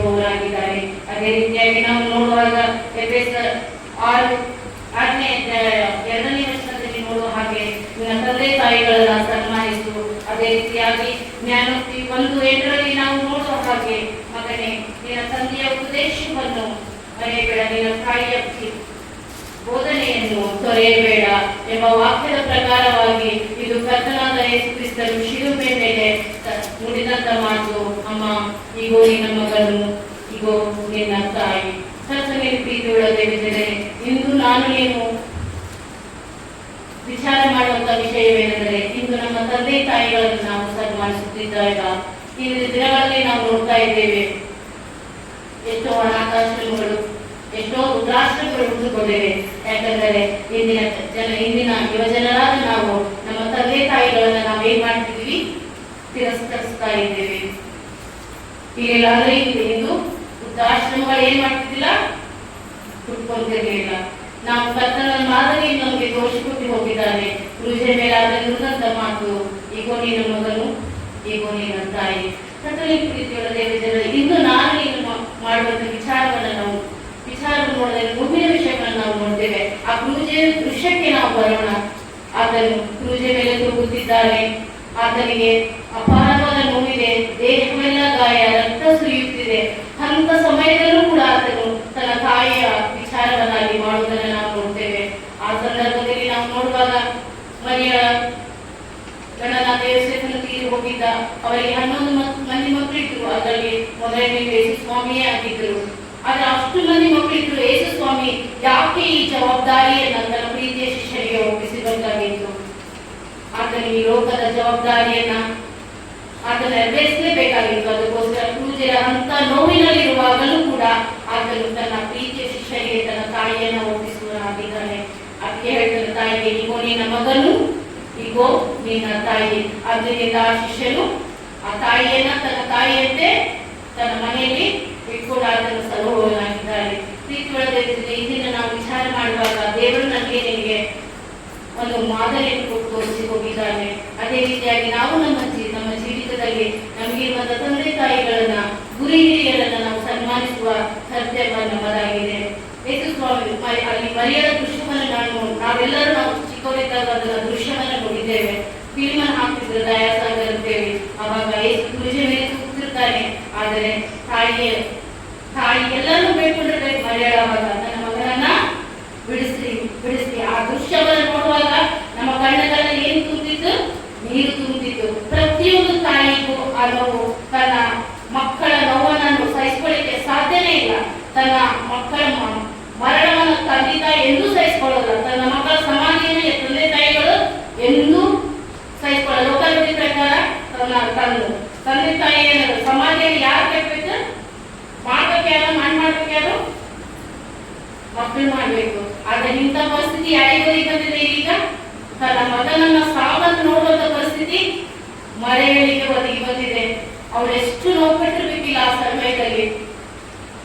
ಅವನೇನೆಂದು ಬೇಕೊಂಡಿರ್ಬೇಕು. ಆ ಸಮಯದಲ್ಲಿ ಎಲ್ಲ ಯಾರ ಹಿರಿಯರಿರ್ತಾರೋ ಅವ್ರು ನನ್ನ ಮಗನನ್ನ ಬಿಡಿಸು ಕೇಳ್ಕೊಂಡು ಆ ದೃಶ್ಯವನ್ನ ನಾನು ನೋಡ್ಬೋದು. ಆ ಇಡೀ ಒಂದು ದೃಶ್ಯದಲ್ಲಿ ಆಕೆ ಅದನ್ನು ಪ್ರೀತಿಯ ಶಿಷ್ಯನಾದ ಯೋಹಾನನೊಟ್ಟಿಗೂ ಮರಿಯೊಟ್ಟಿಗೂ ಇನ್ನು ಕೆಲವರೊಟ್ಟಿಗೆ ನಿಂತಿರುವ ದೃಶ್ಯವನ್ನು ನಾವೆಲ್ಲರೂ ನೋಡಿದವರಾಗಿದ್ದೇವೆ. ಸೋದರ ಸೋದರರು, ನಿಮ್ಮಲ್ಲಿ ಪರೀಕ್ಷೆ ಮಾಡಿಕೊಳ್ಳ್ರಿ. ನೀವು ನಿಮ್ಮ ತಂದೆ ತಾಯಿಗಳನ್ನ ಯಾವ ರೀತಿಯಾಗಿ ನೋಡ್ಕೊಳ್ತಿದ್ದೀರಾ? ಯಾರ ಕೈಯಲ್ಲಿ ಕೊಟ್ಟು ಹೋಗ್ತಿದ್ದೀರಾ? ಯಾರ ಮೇಲೆ ನಿಮ್ಮ ಜವಾಬ್ದಾರಿಯನ್ನು ಹೊರಿಸಿ ಹೋಗ್ತಿದ್ದೀರಾ? ಇಂದು ನಾನು ನೀನು ಮಾಡಿಕೊಳ್ಳುವಂತ ಪ್ರಶ್ನೆ ಇದಾಗಿದೆ. ಪ್ರೀತಿಯ ಸಹೋದರ ಸಹೋದರಿ, ಇಂದು ನಿಮ್ಮ ತಂದೆ ತಾಯಿಗಳು ಯಾವ ಸ್ಥಾನದಲ್ಲಿದ್ದಾರೆ? ನಿಮ್ಮನ್ನು ಹೊತ್ತು ಬೆಳೆಸಿ, ನೀವು ನಿಮ್ಮ ತಾಯಿ ನಿಮ್ಮನ್ನು 9 ತಿಂಗಳು ಹೊತ್ತು, ನೀವು ಚಿಕ್ಕವರಿದ್ದಾಗ ನಿನ್ನನ್ನು ಊಟ ಮಾಡಿಸಿ, ನೀನು ಬೀಳುವಾಗ ಎಬ್ಬಿಸಿ, ನಿನ್ನನ್ನ ಕಣ್ಣೀರನ್ನ ಒರೆಸಿ, ನಿನ್ನನ್ನ ಸಲುಹಿ ಕಾಪಾಡಿದಂತ ನಿನ್ನ ತಾಯಿಯ ವಿಷಯದಲ್ಲಿ ನಿನ್ನ ಅನಿಸಿಕೆ ಏನಿದೆ ನಿಮ್ಮನ್ನು ಪರೀಕ್ಷೆ ಮಾಡಿಕೊಳ್ಳ್ರಿ. ಇಂದಿನ ನೀವು ಯೌವನಸ್ಥರಾದ್ಮೇಲೆ ಅದು ಯಾವ ರೀತಿಯಾಗಿ ನೀವು ತಂದೆ ತಾಯಿಗಳನ್ನ ಅಸಡ್ಡೆ ಮಾಡ್ತೀರಿ ಅಂದ್ರೆ ಈಗಿನ ಯುವಜನರು ನಿಮ್ಮನ್ನು ನೀವೇ ಪರೀಕ್ಷೆ ಮಾಡಿಕೊಳ್ಳ್ರಿ. ನೋಡ್ರಿ, ಈಗ ತಂದೆ ತಾಯಿ ಮಕ್ಕಳು ತಂದೆ ತಾಯಿ ನೋಡ್ತಾನೆ ಇಲ್ಲ. ತಂದೆ ತಾಯಿಗಳು ಒಬ್ಬರೇ ಮುಪ್ಪಿನ ಪ್ರಾಯದವರಾಗಿ ತಮ್ಮ ಮನೆಯಲ್ಲಿ ಒಬ್ಬರೇ ಇರ್ತಾರೆ. ತಮ್ಮ ಕೆಲಸಗಳನ್ನು ತಾವೇ ಮಾಡ್ಕೊಳ್ತಾರೆ. ನಾವು ಚಿಕ್ಕವರಿದ್ದಾಗ ನಮ್ಮನ್ನು ಬಿಟ್ಟಿದ್ರೆ ನಮ್ಮ ಪರಿಸ್ಥಿತಿ ಏನಿರ್ತಿತ್ತು? ನಾವು ಈ ಸ್ಥಾನಕ್ಕೆ ಬಂದು ನಿಲ್ಬೇಕಾದ್ರೆ ಕಾರಣ ಯಾರು? ನಮ್ಮ ತಂದೆ ತಾಯಿ. ಈ ರೂಪಕ್ಕೆ ನಾವು ಬರಲಿಕ್ಕೆ ಕಾರಣ ಯಾರು? ನಮ್ಮ ತಂದೆ ತಾಯಿ. ಇಂದಿನ ನಾವು ನಮ್ಮ ಸಮಾಜದಲ್ಲಿ ನೋಡ್ಬೇಕಾದ ಇಂದಿನ ಮುಪ್ಪಿನ ಸ್ಥಿತಿಯಲ್ಲಿ ತಂದೆ ತಾಯಿಗಳ ಸ್ಥಿತಿಯನ್ನು ನೋಡುವಾಗ ದುಃಖಕರವಾಗಿರುತ್ತದೆ. ಅವರಿಗೆ ಗುಳಿಗೆಯನ್ನು ತೆಗೆದುಕೊಳ್ಳೋಕೆ ರೊಕ್ಕ ಕೂಡ ಇರುವುದಿಲ್ಲ. ಅಂತ ಪರಿಸ್ಥಿತಿಯಲ್ಲಿ ಸಮಾಜದಲ್ಲಿ ನಾವು ಸಹೋದರ, ನಿಮ್ಮಲ್ಲಿ ನೀವು ಪರೀಕ್ಷೆ ಮಾಡಿಕೊಡ್ರಿ. ಇದು ನಿಮ್ಮ ತಂದೆ ತಾಯಿಗಳನ್ನು ನೀವು ಪ್ರೀತಿಸ್ತೀರಾ? ನೀವು ಅವರು ಚಿಕ್ಕವರಿದ್ದಾಗ ನಿಮ್ಮನ್ನು ಎಷ್ಟು ಪ್ರೀತಿ ಮಾಡಿರ್ತಾರೆ. ನಿಮಗೆ ಒಂದು ಸಣ್ಣ ರೋಗ ಬಂದ್ರೆ ಅವರು ಹಗಲು ರಾತ್ರಿ ನಿಮಗೋಸ್ಕರ ಏನ್ ಮಾಡ್ತಾರೆ? ಎಷ್ಟಿದ್ರು ಕಷ್ಟಪಡ್ತಾರೆ. ಇದು ದುಡ್ಡಿದ್ದು ದುಡ್ಡಲ್ಲೇ ನಿಮ್ಮನ್ನ ದವಾಖಾನೆಗೆ ತೋರಿಸಿ, ನಿಮ್ಮನ್ನ ಶಾಲೀಕರಿಸಿ, ಒಂದು ದೊಡ್ಡ ಸ್ಥಾನದಲ್ಲಿ ನಿಲ್ಲಿಸಿರುವಾಗ ನೀವು ನಿಮ್ಮ ತಂದೆ ತಾಯಿಗಳನ್ನು ಏನ್ ಮಾಡ್ಬಿಡ್ತೀರಿ? ವಯಸ್ಸಾದ್ಮೇಲೆ ನಿಮ್ಮ ತಂದೆ ತಾಯಿ ಮಾಡಿ ಕಲ್ತ್ಬಿಡ್ತೀರಿ, ನೋಡ್ಕೊಳ್ಳುದಿಲ್ಲ. ಆದರೆ ಯೇಸು ಸ್ವಾಮಿ ಇಂಥ ಪರಿಸ್ಥಿತಿಯಲ್ಲಿಯೂ ಕೂಡ ತನ್ನ ತಾಯಿಯನ್ನ ಮರೆಯಲಿಲ್ಲ. ಇನ್ನೇನು ಕೆಲವೇ ವೇಳೆಯಾದನು ಏನಾಗ್ತಾನೆ? ಸತ್ತೋಗ್ತಾನೆ ದೇವರು. ದೇಹವೆಲ್ಲ ಗಾಯ, ರಕ್ತ ಎಲ್ಲ ಸುರಿದು ನಿತ್ರಾಣಾಗಿದ್ದಾನೆ, ನಿಂದ್ರಾಶಕ್ತಿ ಇಲ್ಲ, ಜನರ ಹಾಸ್ಯ. ಇದರ ಮಧ್ಯದಲ್ಲೂ ಕೂಡ ಆತನು ಯಾರನ್ನ ಗಮನಿಸ್ತಾನೆ? ತನ್ನ ತಾಯಿಯನ್ನ ಗಮನಿಸ್ತಾನೆ. ಹೌದು, ನಾನು ಹೊರಟೆ, ನನ್ನ ತಾಯಿಯನ್ನು ಯಾಕೆ ಹೇಗೆ ನಾನು ಕೊಟ್ಟು ಹೋಗ್ಲಿ? ಇನ್ನು ನಾವು ಕೂಡ ವಿಚಾರ ಮಾಡಬೇಕಾಗುತ್ತೆ ಪ್ರಿಯರೇ. ಇನ್ನು ನಾವು ಕೂಡ ಹೊರಟೋಗ್ತೀವಿ. ನಮ್ಮ ತಂದೆ ತಾಯಿಗಳನ್ನು ಯಾರು ಹೇಳ್ಕೊಟ್ಟು ಹೋಗ್ತೀವಿ? ನಮ್ಮ ತಂದೆ ತಾಯಿಯ ಜೀವಿಸಲಿಕ್ಕೆ ನಾವು ಏನ್ ಮಾಡ್ತಿದ್ದೀವಿ? ಪ್ರತಿಯೊಬ್ಬರು ಇವತ್ತು ನೀವು ವಿಚಾರ ಮಾಡುವ ವಿಷಯವಾಗಿದೆ. ಪ್ರೀತಿಯ ಅವನಸ್ತರೆ, ಎಲ್ಲಾ ಚಟಗಳನ್ನು ಕಲಿತೀರಿ, ದುಶ್ಚಟಗಳಿಗೆ ಬಲೆಯಾಗಿ ನಿಮ್ಮ ಆಯುಷ್ಯವನ್ನು ನೀವು ಏನ್ ಮಾಡ್ತೀರಿ? ಕಡಿಮೆ ಮಾಡ್ಕೊಳ್ತೀರಿ. ತಂದೆ ತಾಯಿಗಳ ಮುಂದೆನೇ ನೀವು ಸತ್ತೋಗ್ಬಿಡ್ತೀರಾ. ಮುಂದಿನ ನಿಮ್ಮ ತಂದೆ ತಾಯಿಗಳ ಜೀವನದ ಬಗ್ಗೆ ನೀವು ವಿಚಾರಣೆ ಮಜಾ ಮಸ್ತು ಮಾಡಿ ನಿಮ್ಮ ಜೀವನ ಮುಗಿಸ್ತೀರಿ. ಆದರೆ ನಿಮ್ಮ ಮೇಲೇನೆ ಅವರು ಡಿಪೆಂಡ್ ಆಗಿರುವಂತ ತಂದೆ ತಾಯಿಗಳ ಪರಿಸ್ಥಿತಿ ಏನು? ಇನ್ನು ನಿಮ್ಮ ತಂದೆ ತಾಯಿಗಳಿಗೆ ನೀವೇನಾದ್ರೂ ಯೋಚನೆಯನ್ನು ಹಾಕ್ಬಿಟ್ಟು ಹೋಗಿದ್ದೀರಾ? ನಾನು ಸತ್ತೋದು ನಮ್ಮ ತಂದೆ ತಾಯಿ ಬದುಕಿ ಬರಲಿ ಅಂತ. ಈ ಮಾದರಿಯನ್ನು ಯೇಸು ಸ್ವಾಮಿ ತೋರಿಸ್ಕೊಡ್ತಾರೆ. ಅವರ ಜೀವನದುದ್ದಕ್ಕೂ ಅವರ ತಂದೆ ತಾಯಿಗಳಿಗೆ ಆತನು ಸಹಾಯಕನಾಗಿದ್ದ. ನಾವು ಸತ್ಯವೇದದಲ್ಲಿ ನೋಡ್ತೀವಿ, ಅವರ ತಂದೆ ಬಡಿಗನಾಗಿದ್ದ, ಅವರೊಟ್ಟಿಗೆ ಯೇಸು ಸ್ವಾಮಿ ಆತನಿಗೆ ಸಹಾಯಕನಾಗಿದ್ರು. ನಮ್ಮ ಪ್ರತಿಯೊಂದು ಯೇಸು ಸ್ವಾಮಿ ಜೀವಿತಗಳನ್ನು ಮಾದರಿಯಾಗಿ ತೋರಿಸಿಕೊಟ್ಟು ಹೋಗಿದ್ದಾನೆ. ಕೇವಲ ಒಂದು ಚರಿತ್ರೆ ಘಟನೆ ಅಲ್ಲ ಪ್ರಿಯರೇ. ಯೇಸು ಸ್ವಾಮಿ ಅವನು ಕ್ರೂಜ ಮೇಲೆ ಸತ್ತ ಹೋಗದೇ ಇದ್ದರೆ ಇನ್ನು ನಾವು ಇಷ್ಟು ಸ್ವಚ್ಛಂದವಾಗಿ, ನಾವು ನೀತಿವಂತರಾಗಿ, ರಕ್ಷಣೆ ಹೊಂದಿದವರಾಗಿ ನಾವು ಜೀವಿಸಲಿಕ್ಕೆ ಸಾಧ್ಯವಿಲ್ಲ. ಅದಕ್ಕೋಸ್ಕರ ಪ್ರಿಯರೇ, ಇನ್ನು ನೀವು ಪರೀಕ್ಷೆ ಮಾಡಿಕೊಳ್ಳ್ರಿ. ನಾವು ಯೇಸು ಕ್ರಿಸ್ತನ ಈ ಶ್ರಮೆ, ಮರಣ, ತ್ಯಾಗ, ಪುನರುತ್ಥಾನಗಳ ಬಗ್ಗೆ ನಾವು ಧ್ಯಾನ ಮಾಡುವಾಗ ನಮ್ಮನ್ನು ನಾವು ಎಚ್ಚರಿಕೆಯಿಂದ ನಾವು ಜೀವಿಸಬೇಕು ಪ್ರಿಯರೇ. ಕ್ರೈಸ್ತೀಯ ಜೀವಿತ ಕೇವಲ ಮೋಜು ಮಸ್ತಿ ಅಲ್ಲ. ದೇವರು ನಿಮ್ಮನ್ನು ಹುಟ್ಟಿರೋ ಉದ್ದೇಶನೇ ಬೇರೆ, ನಾವು ಮಾಡ್ತಿರೋದೇ ಬೇರೆ. ಅದಕ್ಕೋಸ್ಕರ ಪ್ರಿಯರೇ, ದೇವರು ನಮ್ಮನ್ನು ಯಾತಕ್ಕಾಗಿ ಕ್ರೈಸ್ತರಾಗಿ ಲೋಕದಲ್ಲಿ ಇಟ್ಟಿದ್ದಾನೆ, ಆ ಉದ್ದೇಶವನ್ನು ಪೂರೈಸಲಿಕ್ಕೆ ನಿಮ್ಮನ್ನು ನೀವು ಪ್ರಯಾಸ ಪಡ್ರಿ. ಯಾವ ರೀತಿಯಾಗಿ ಪೌಲನು ತನ್ನ ನಿರ್ಜೀವನದ ಜಯಮಾನದೊಂದಿಗೆ ಪ್ರಯಾಸ ಪಟ್ಟನು. ನೀವೆಲ್ಲರೂ ಯೇಸು ಕ್ರಿಸ್ತನು ಯಾತಕ್ಕಾಗಿ ಲೋಕದಲ್ಲಿ ನಿನ್ನನ್ನು ಹುಟ್ಟಿಸಿದ್ದಾನೆ ಎಂಬ ಉದ್ದೇಶವನ್ನ, ಆತನು ನಮ್ಮ ಮೇಲೆ ಇಟ್ಟಿರುವ ಉದ್ದೇಶವನ್ನ, ಆತನು ಕೊಟ್ಟಿರುವ ತಲಾಂತುಗಳ ಮೂಲಕ ನಾವೆಲ್ಲರೂ ಆತನನ್ನು ಮಹಿಮೆಪಡಿಸೋಣ. ನಮಗೆ ಇಟ್ಟಿರುವ ಮುಂದಿನ ಗುರಿಯನ್ನು ನಾವು ಸಾಧಿಸುವರಾಗೋಣ. ಯೇಸು ಕ್ರಿಸ್ತನ ಈ ತ್ಯಾಗ ಪರಿಶ್ರಮಗಳಿಗೆ ನಾವು ಮರ್ಯಾದೆ ಕೊಡೋಣ ಪ್ರಿಯರೇ. ಇಂದಿನ ಯೌವನಸ್ಥರನ್ನು ನೋಡುವಾಗ ಬಹಳ ದುಃಖ ಆಗ್ತದೆ ನನಗೆ. ಗುರು ಹಿರಿಯರಿಗೆ ಮರ್ಯಾದೆ ಹಿಂಗೆ ಹೋಗ್ತಿರ್ತಾರೆ, ಆರಾಮ್ ಕೂತಿರ್ತೀವಿ ನಾವು ಪಾಸ್ಟರ್ಗಳು ಹೋಗ್ಬೇಕಾದ್ರೆ. ಗುರು ಹಿರಿಯರು ಹೋಗ್ತಾರೆ, ಅವ್ರು ಕಿಮ್ಮತ್ ಕೊಡೋ ಅವ್ರು ಮಾತಾಡ್ತಾರೆ, ಅವರಿಗೆ ಹೇಳ್ತಾರೆ ಬಿಡ, ಯಾ ಸಡ್ಡೆ ಬೇಡ, ನಿಮ್ಮ ತಂದೆ ತಾಯಿಗಳು ನೀವು ಸನ್ಮಾನಿಸ್ಬೇಕು. ಸನ್ಮಾನಿಸಿದ್ರೆ ಏನಾಗ್ತದೆ? ನೀವು ಈ ಭೂಮಿ ಮೇಲೆ ಬಹುಕಾಲ ಬದುಕ್ತೀವಿ. ಅದಕ್ಕೆ ಈ ಯೌವನಸ್ಥರು ಬಹಳ ದಿವಸ ಬದುಕ್ತಿಲ್ಲ. ಯಾಕಂದ್ರೆ ನಾವು ಯಾರಿಗೂ ಮರ್ಯಾದೆ ಕೊಡ್ತಿಲ್ಲ. ಬೇಕು, ಜೀವನದಲ್ಲಿ ಎಲ್ಲ ಬೇಕು, ಬಟ್ ಜೊತೆಗೆ ನಾವು ಈ ಗುರು ಹಿರಿಯರಿಗೆ ಏನ್ ಮಾಡ್ಬೇಕು? ಹಗ್ಗಿ ಬಗ್ಗಿ ಕೊಟ್ಟು, ಗೌರವ ಕೊಟ್ಟು ಅವ್ರು ಬಂದು ಎದ್ದು ನಿಂದಿರ್ಲಿ. ಈ ಪರಿಸ್ಥಿತಿ ನೋಡುವಾಗ ಬಹಳ ಬೇಸರ ಆಗ್ತದೆ ನನಗೆ. ಯಾಕೆ ನಾವು ಯಾರಿಗೂ ಏನ್ ಮಾಡ್ತಿಲ್ಲ? ಈಗಿನ ಯೌವನಸ್ಥರು ಮರ್ಯಾದೆ ಕೊಡ್ತಿಲ್ಲ ನಾವು.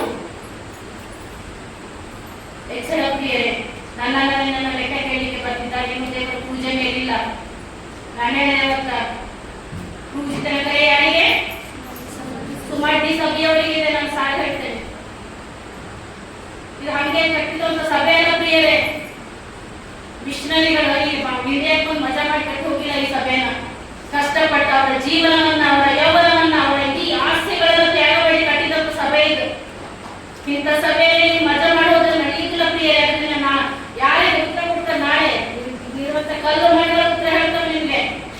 ಅದಕ್ಕೋಸ್ಕರ ಎಚ್ಚರ ಅಂತ ಹೇಳ್ತೇನೆ. ಗುರು ಹಿರಿಯರನ್ನು ಗೌರವಿಸ್ರಿ. ಯಾಕೆ ಹೇಳಿದ್ರೆ ಮಾದರಿಯನ್ನು ತೋರಿಸಿಕೊಟ್ಟು ಹೋಗಿದ್ದಾನೆ ದೇವರು ನನಗೆ, ನಿನಗೆ. ನಾನು ನೀನು ನಾಳೆ ದೇವರ ಉತ್ತರ ಕೊಡ್ಬೇಕು. ಹೇಳ್ತಾನೆ ದೇವರು, ಮಗನೇ ನಿನ್ಗೆ ಇಷ್ಟು ವರ್ಷ ಕೊಟ್ಟೆ, ಸ್ವಚ್ಛಂದವಾದ ನಿನಗೆ ಊರನ್ನು ಕೊಟ್ಟೆ, ಇದು ಕೊಟ್ಟೆ, ಅದು ಕೊಟ್ಟೆ, ನೀ ನನಗೆ ಕೊಟ್ಟೆ. ಆಗ ನಿಮ್ಮ ಉತ್ತರ ಏನಿದೆ ಪ್ರಿಯರೇ? ನೀವು ಪ್ರಶ್ನೆ ಮಾಡ್ಕೊಳ್ರಿ. ದೇವರ ಕೇಳಲಿಕ್ಕಿದ್ದಾನೆ ಪ್ರಶ್ನೆಯನ್ನ. ಇನ್ನು ನನ್ನ ನಿನ್ನ ಉತ್ತರ ಏನಿದೆ ನೀವು ವಿಚಾರ ಮಾಡ್ಕೋಬೇಕು. ಇನ್ನ ಒಂದು ಜೀವಿತ ಬಂದ್ವಿ, ಬೆಳೆದ್ವಿ, ಓದ್ವಿ ಅಲ್ಲ. ದೇವರು ನನಗೆ ನಿನಗೆ ತಲಾಂತಗಳನ್ನು ಕೊಟ್ಟಿದ್ದಾನೆ, ಒಂದೊಂದು ಜವಾಬ್ದಾರಿಗಳನ್ನು ಕೊಟ್ಟಿದ್ದಾನೆ. ಆ ಎಲ್ಲಾ ಜವಾಬ್ದಾರಿಗಳನ್ನ ನಾವು ನಿಭಾಯಿಸ್ಕೋಬೇಕು ಈ ಲೋಕದಲ್ಲಿ. ಹಾಗೆ ನನ್ನ ಹಾಗೆ ಬಂದೆ ಹಾಗೆ ಓದಿರೋದಿಲ್ಲ ಪ್ರಿಯರೇ. ಅದಕ್ಕೋಸ್ಕರ ಯೇಸು ಸ್ವಾಮಿ ಮಾದರಿಯನ್ನ ನನಗೆ ನಿಮಗೆ ತೋರಿಸಿದ್ದಾರೆ ಪ್ರಿಯರೇ. ಆತನು ಸತ್ತು ಇನ್ನೇನು ಸತ್ತೋಗ್ತಾನೆ ದೇವರು, ಆದ್ರೆ ತನ್ನ ಕರ್ತವ್ಯವನ್ನು ಆತನು ಮರೆಯಲಿಲ್ಲ. ತನ್ನ ಪ್ರೀತಿಯ ಶಿಷ್ಯನಿಗೆ ತನ್ನ ತಾಯಿயை ಒಪ್ಪಿಸ್ತಾನೆ. ಅಮ್ಮ, ಈಗೋ ನಿನ್ನ ಮಗನು. ಮೊದಲನೇ ಮಾತು ಹೇಳ್ತೀವಿ, ತಂದೆ ಅವರನ್ನ ಕ್ಷಮಿಸು. ಈಗ ಮೂರನೇ ಮಾತಿಗೆ ಬರುವಾಗ, ಅಮ್ಮ ಈಗೋ ನಿನ್ನ ಮಗನು. ಪ್ರೀತಿಯ ಶಿಷ್ಯನಿಗೆ ತೋರಿಸ್ತಾನೆ, ಈಗೋ ನಿನ್ನ ತಾಯಿ. ಈ ಲೋಕದ ಕರ್ತವ್ಯವನ್ನು ಆತನು ಮುಗಿಸುವವನಾಗಿದ್ದಾನೆ. ಆದ್ರೆ ನನ್ನ ನಿನ್ನ ಕರ್ತವ್ಯ ಮುಗಿಸಿದ್ದೀವ ನಾವು, ಬೆಳೆದ್ವಿ ನಾವು. ಆಗ್ಲೇ ಬಂದ್ವಿ, ನಾವೆಲ್ಲ ಅರ್ಧ ವಯಸ್ಸಿಗೆ ಬಂದ್ವಿ. ನೀವು ಹೊರಟೋಗ್ತೀರಾ, ಮಜಾ ಮಾಡಿ ಎಲ್ಲ ಮಾಡಿ ಹೋಗ್ತೀರಾ. ಮುಂದೆ ನಿಮ್ಮ ತಂದೆ ತಾಯಿಗಳ ಜೀವನ, ಅವರು ನೀವು ಹುಟ್ಟಿದಾಗಲೇ ಕಷ್ಟಪಟ್ಟು ನಿಮ್ಮನ್ನು ಬೆಳೆಸ್ತಾರೆ, ಓದಿಸ್ತಾರೆ, ತೋರಿಸ್ತಾರೆ, ಕಲಿಸ್ತಾರೆ. ಕೆಲವೊಂದು ಸಲ ಏನಾಗ್ತೀವಿ, ನಾವು ದೊಡ್ಡ ಸ್ಥಾನಕ್ಕೆ ಹೋಗಿ ಇವರು ನಮ್ಮ ತಂದೆ ತಾಯಿಗಳನ್ನು ಹೇಳಿಕೊಳ್ಳುವಂತ ನಾಚಿಕೆ ಕೂಡ ನಾವು ಪಡ್ಕೊಳ್ಳುವಂತ ಈ ಸಮಾಜ ಈಗ ಇದೆ. ಒಂದು ಉದಾಹರಣೆಯನ್ನು ಕೊಡ್ತೇನೆ. ಒಬ್ಬ ಬಡತನ ಕುಟುಂಬ, ಬಹಳ ಬಡತನದಲ್ಲಿದ್ರು. ಅಂಥದ್ರಲ್ಲಿ ತಂದೆ ತಾಯಿಯನ್ನು ಕೂಲಿ ನಾಲಿ ಮಾಡಿ ಅವನನ್ನ ಬೆಳೆಸ್ತಾರೆ, ಕಲಿಸ್ತಾರೆ, ಎಲ್ಲ ಮಾಡ್ತಾರೆ. ಒಬ್ಬ ಸುಶಿಕ್ಷಿತ ವ್ಯಕ್ತಿಯನ್ನಾಗಿ ಮಾಡಿ ಅವನನ್ನ ಒಬ್ಬ ಟೀಚರ್ ಅನ್ನಾಗಿ ಮಾಡ್ತಾರೆ ತಂದೆ ತಾಯಿಗಳು. ಮಗ ಬೆಳಿತಾನೆ, ಕಲಿತಾನೆ, ಟೀಚರ್ ಆಗ್ತಾನೆ, ಎಲ್ಲ ಆಗ್ತಾನೆ. ಒಂದು ದಿವಸ ಅವ್ರ ಫ್ರೆಂಡ್ಸ್ ಮನೆ ಕಲಿತಾನೆ. ತಂದೆ ತಾಯಿಗಳು ಪಾಪ ವ್ಯವಸಾಯ ಮಾಡಿ ಕೂಲಿ ನಾಲಿ ಮಾಡಿ ಮಗನನ್ನ ಬೆಳೆಸ್ತಾರೆ ಪ್ರಿಯರೇ. ಅವರ ಮನೆಗೆ ಅವರ ಸ್ನೇಹಿತರು ಎಲ್ಲರೂ ಬಂದಾಗ ಅವರ ತಂದೆ ತಾಯಿಗಳನ್ನ ನಾವು ಏನಂತ ಪರಿಚಯ ಮಾಡಿಸ್ತಾನೆ ಗೊತ್ತಾ? ನಮ್ಮ ಮನೆ ಆಳುಗಳು. ಅವನಿಗೆ ಏನು ಮುಖ್ಯ ಆಗಿತ್ತು? ತನ್ನ ಪ್ರೆಸ್ಟೀಜ್. ಪ್ರೀತಿಯ ಸಹೋದರ, ಇಂದಿನ ಸಮಾಜದಲ್ಲಿ ನಡೆಯುತ್ತ ಘಟನೆಗಳಾಗಿವೆ. ಇಂದು ನಾನು ನೀನು ನನ್ನ ತಂದೆ ತಾಯಿಗಳನ್ನ ಯಾವ ಮಟ್ಟದಲ್ಲಿಟ್ಟು ನಾವು ಅವರನ್ನು ನಾವು ಗೌರವಿಸ್ತಾ ಇದ್ದೀವಿ ಅಂದ್ರೆ ನಿಮ್ಮಲ್ಲಿ ಎಚ್ಚರಿಕೆ. ಕೇವಲ ಮಾತಾಡ್ತೀವಿ, ಹೋಗ್ತೀವಿ, ವರ್ಷ ಬರ್ತದೆ, ತಿಳ್ಕೊಂಡು ವರ್ಷ 40 ದಿವಸ ಬರ್ತೀವಿ, ದೇವರ ಧ್ಯಾನ ಮಾಡ್ತೀವಿ, ಅದೇ ಮತ್ತೆ ಅದೇ ಸ್ಥಿತಿ. ಬದಲಾವಣೆ ಯಾವಾಗ? ಪ್ರತಿ ವರ್ಷವೂ ನೀವು ಬದಲಾವಣೆ ಆಗ್ತಾ ಹೋಗ್ಬೇಕು. ಅದೇ ಇಲ್ಲ, ಮತ್ತೆ 40 ದಿವಸ ಬರುತ್ತೆ, ಮುಗೀತು, ಶ್ರಮಾಚರಣೆಗಳು ಮುಗೀತು, ಮತ್ತೆ ಅದೇ ಸ್ಥಿತಿಗೆ ಬರ್ತೀರಾ. ಮತ್ತೆ ಕ್ರಿಸ್ಮಸ್ ಬರ್ತದೆ, ಮತ್ತೆ ಕ್ರಿಸ್ಮಸ್ ಮಾಡ್ತೀರಾ, ಮತ್ತೆ ಅದೇ ಜೀವನ ಅಲ್ಲ. ಇಡೀ ನಿಮ್ಮ ಜೀವನದಲ್ಲಿ ಬದಲಾವಣೆ ಏನು? ದೇವರು ನಮ್ಮನ್ನು ಅದಕ್ಕೆ ಕರೆದಿಲ್ಲ. ಅದಕ್ಕೋಸ್ಕರ ಇದು ಎಚ್ಚರಿಕೆ. ನೀನು ಯಾವೇ ದೊಡ್ಡ ಸ್ಥಾನದಲ್ಲಿರು, ಎಂತ ಸ್ಥಾನದಲ್ಲಿರು, ನಿನ್ನ ಗುರಿ ಹಿರಿಯರನ್ನ, ನಿನ್ನ ತಂದೆ ತಾಯಿಗಳಲ್ಲಿ ನೀನು ಏನ್ ಮಾಡ್ಬೇಕು?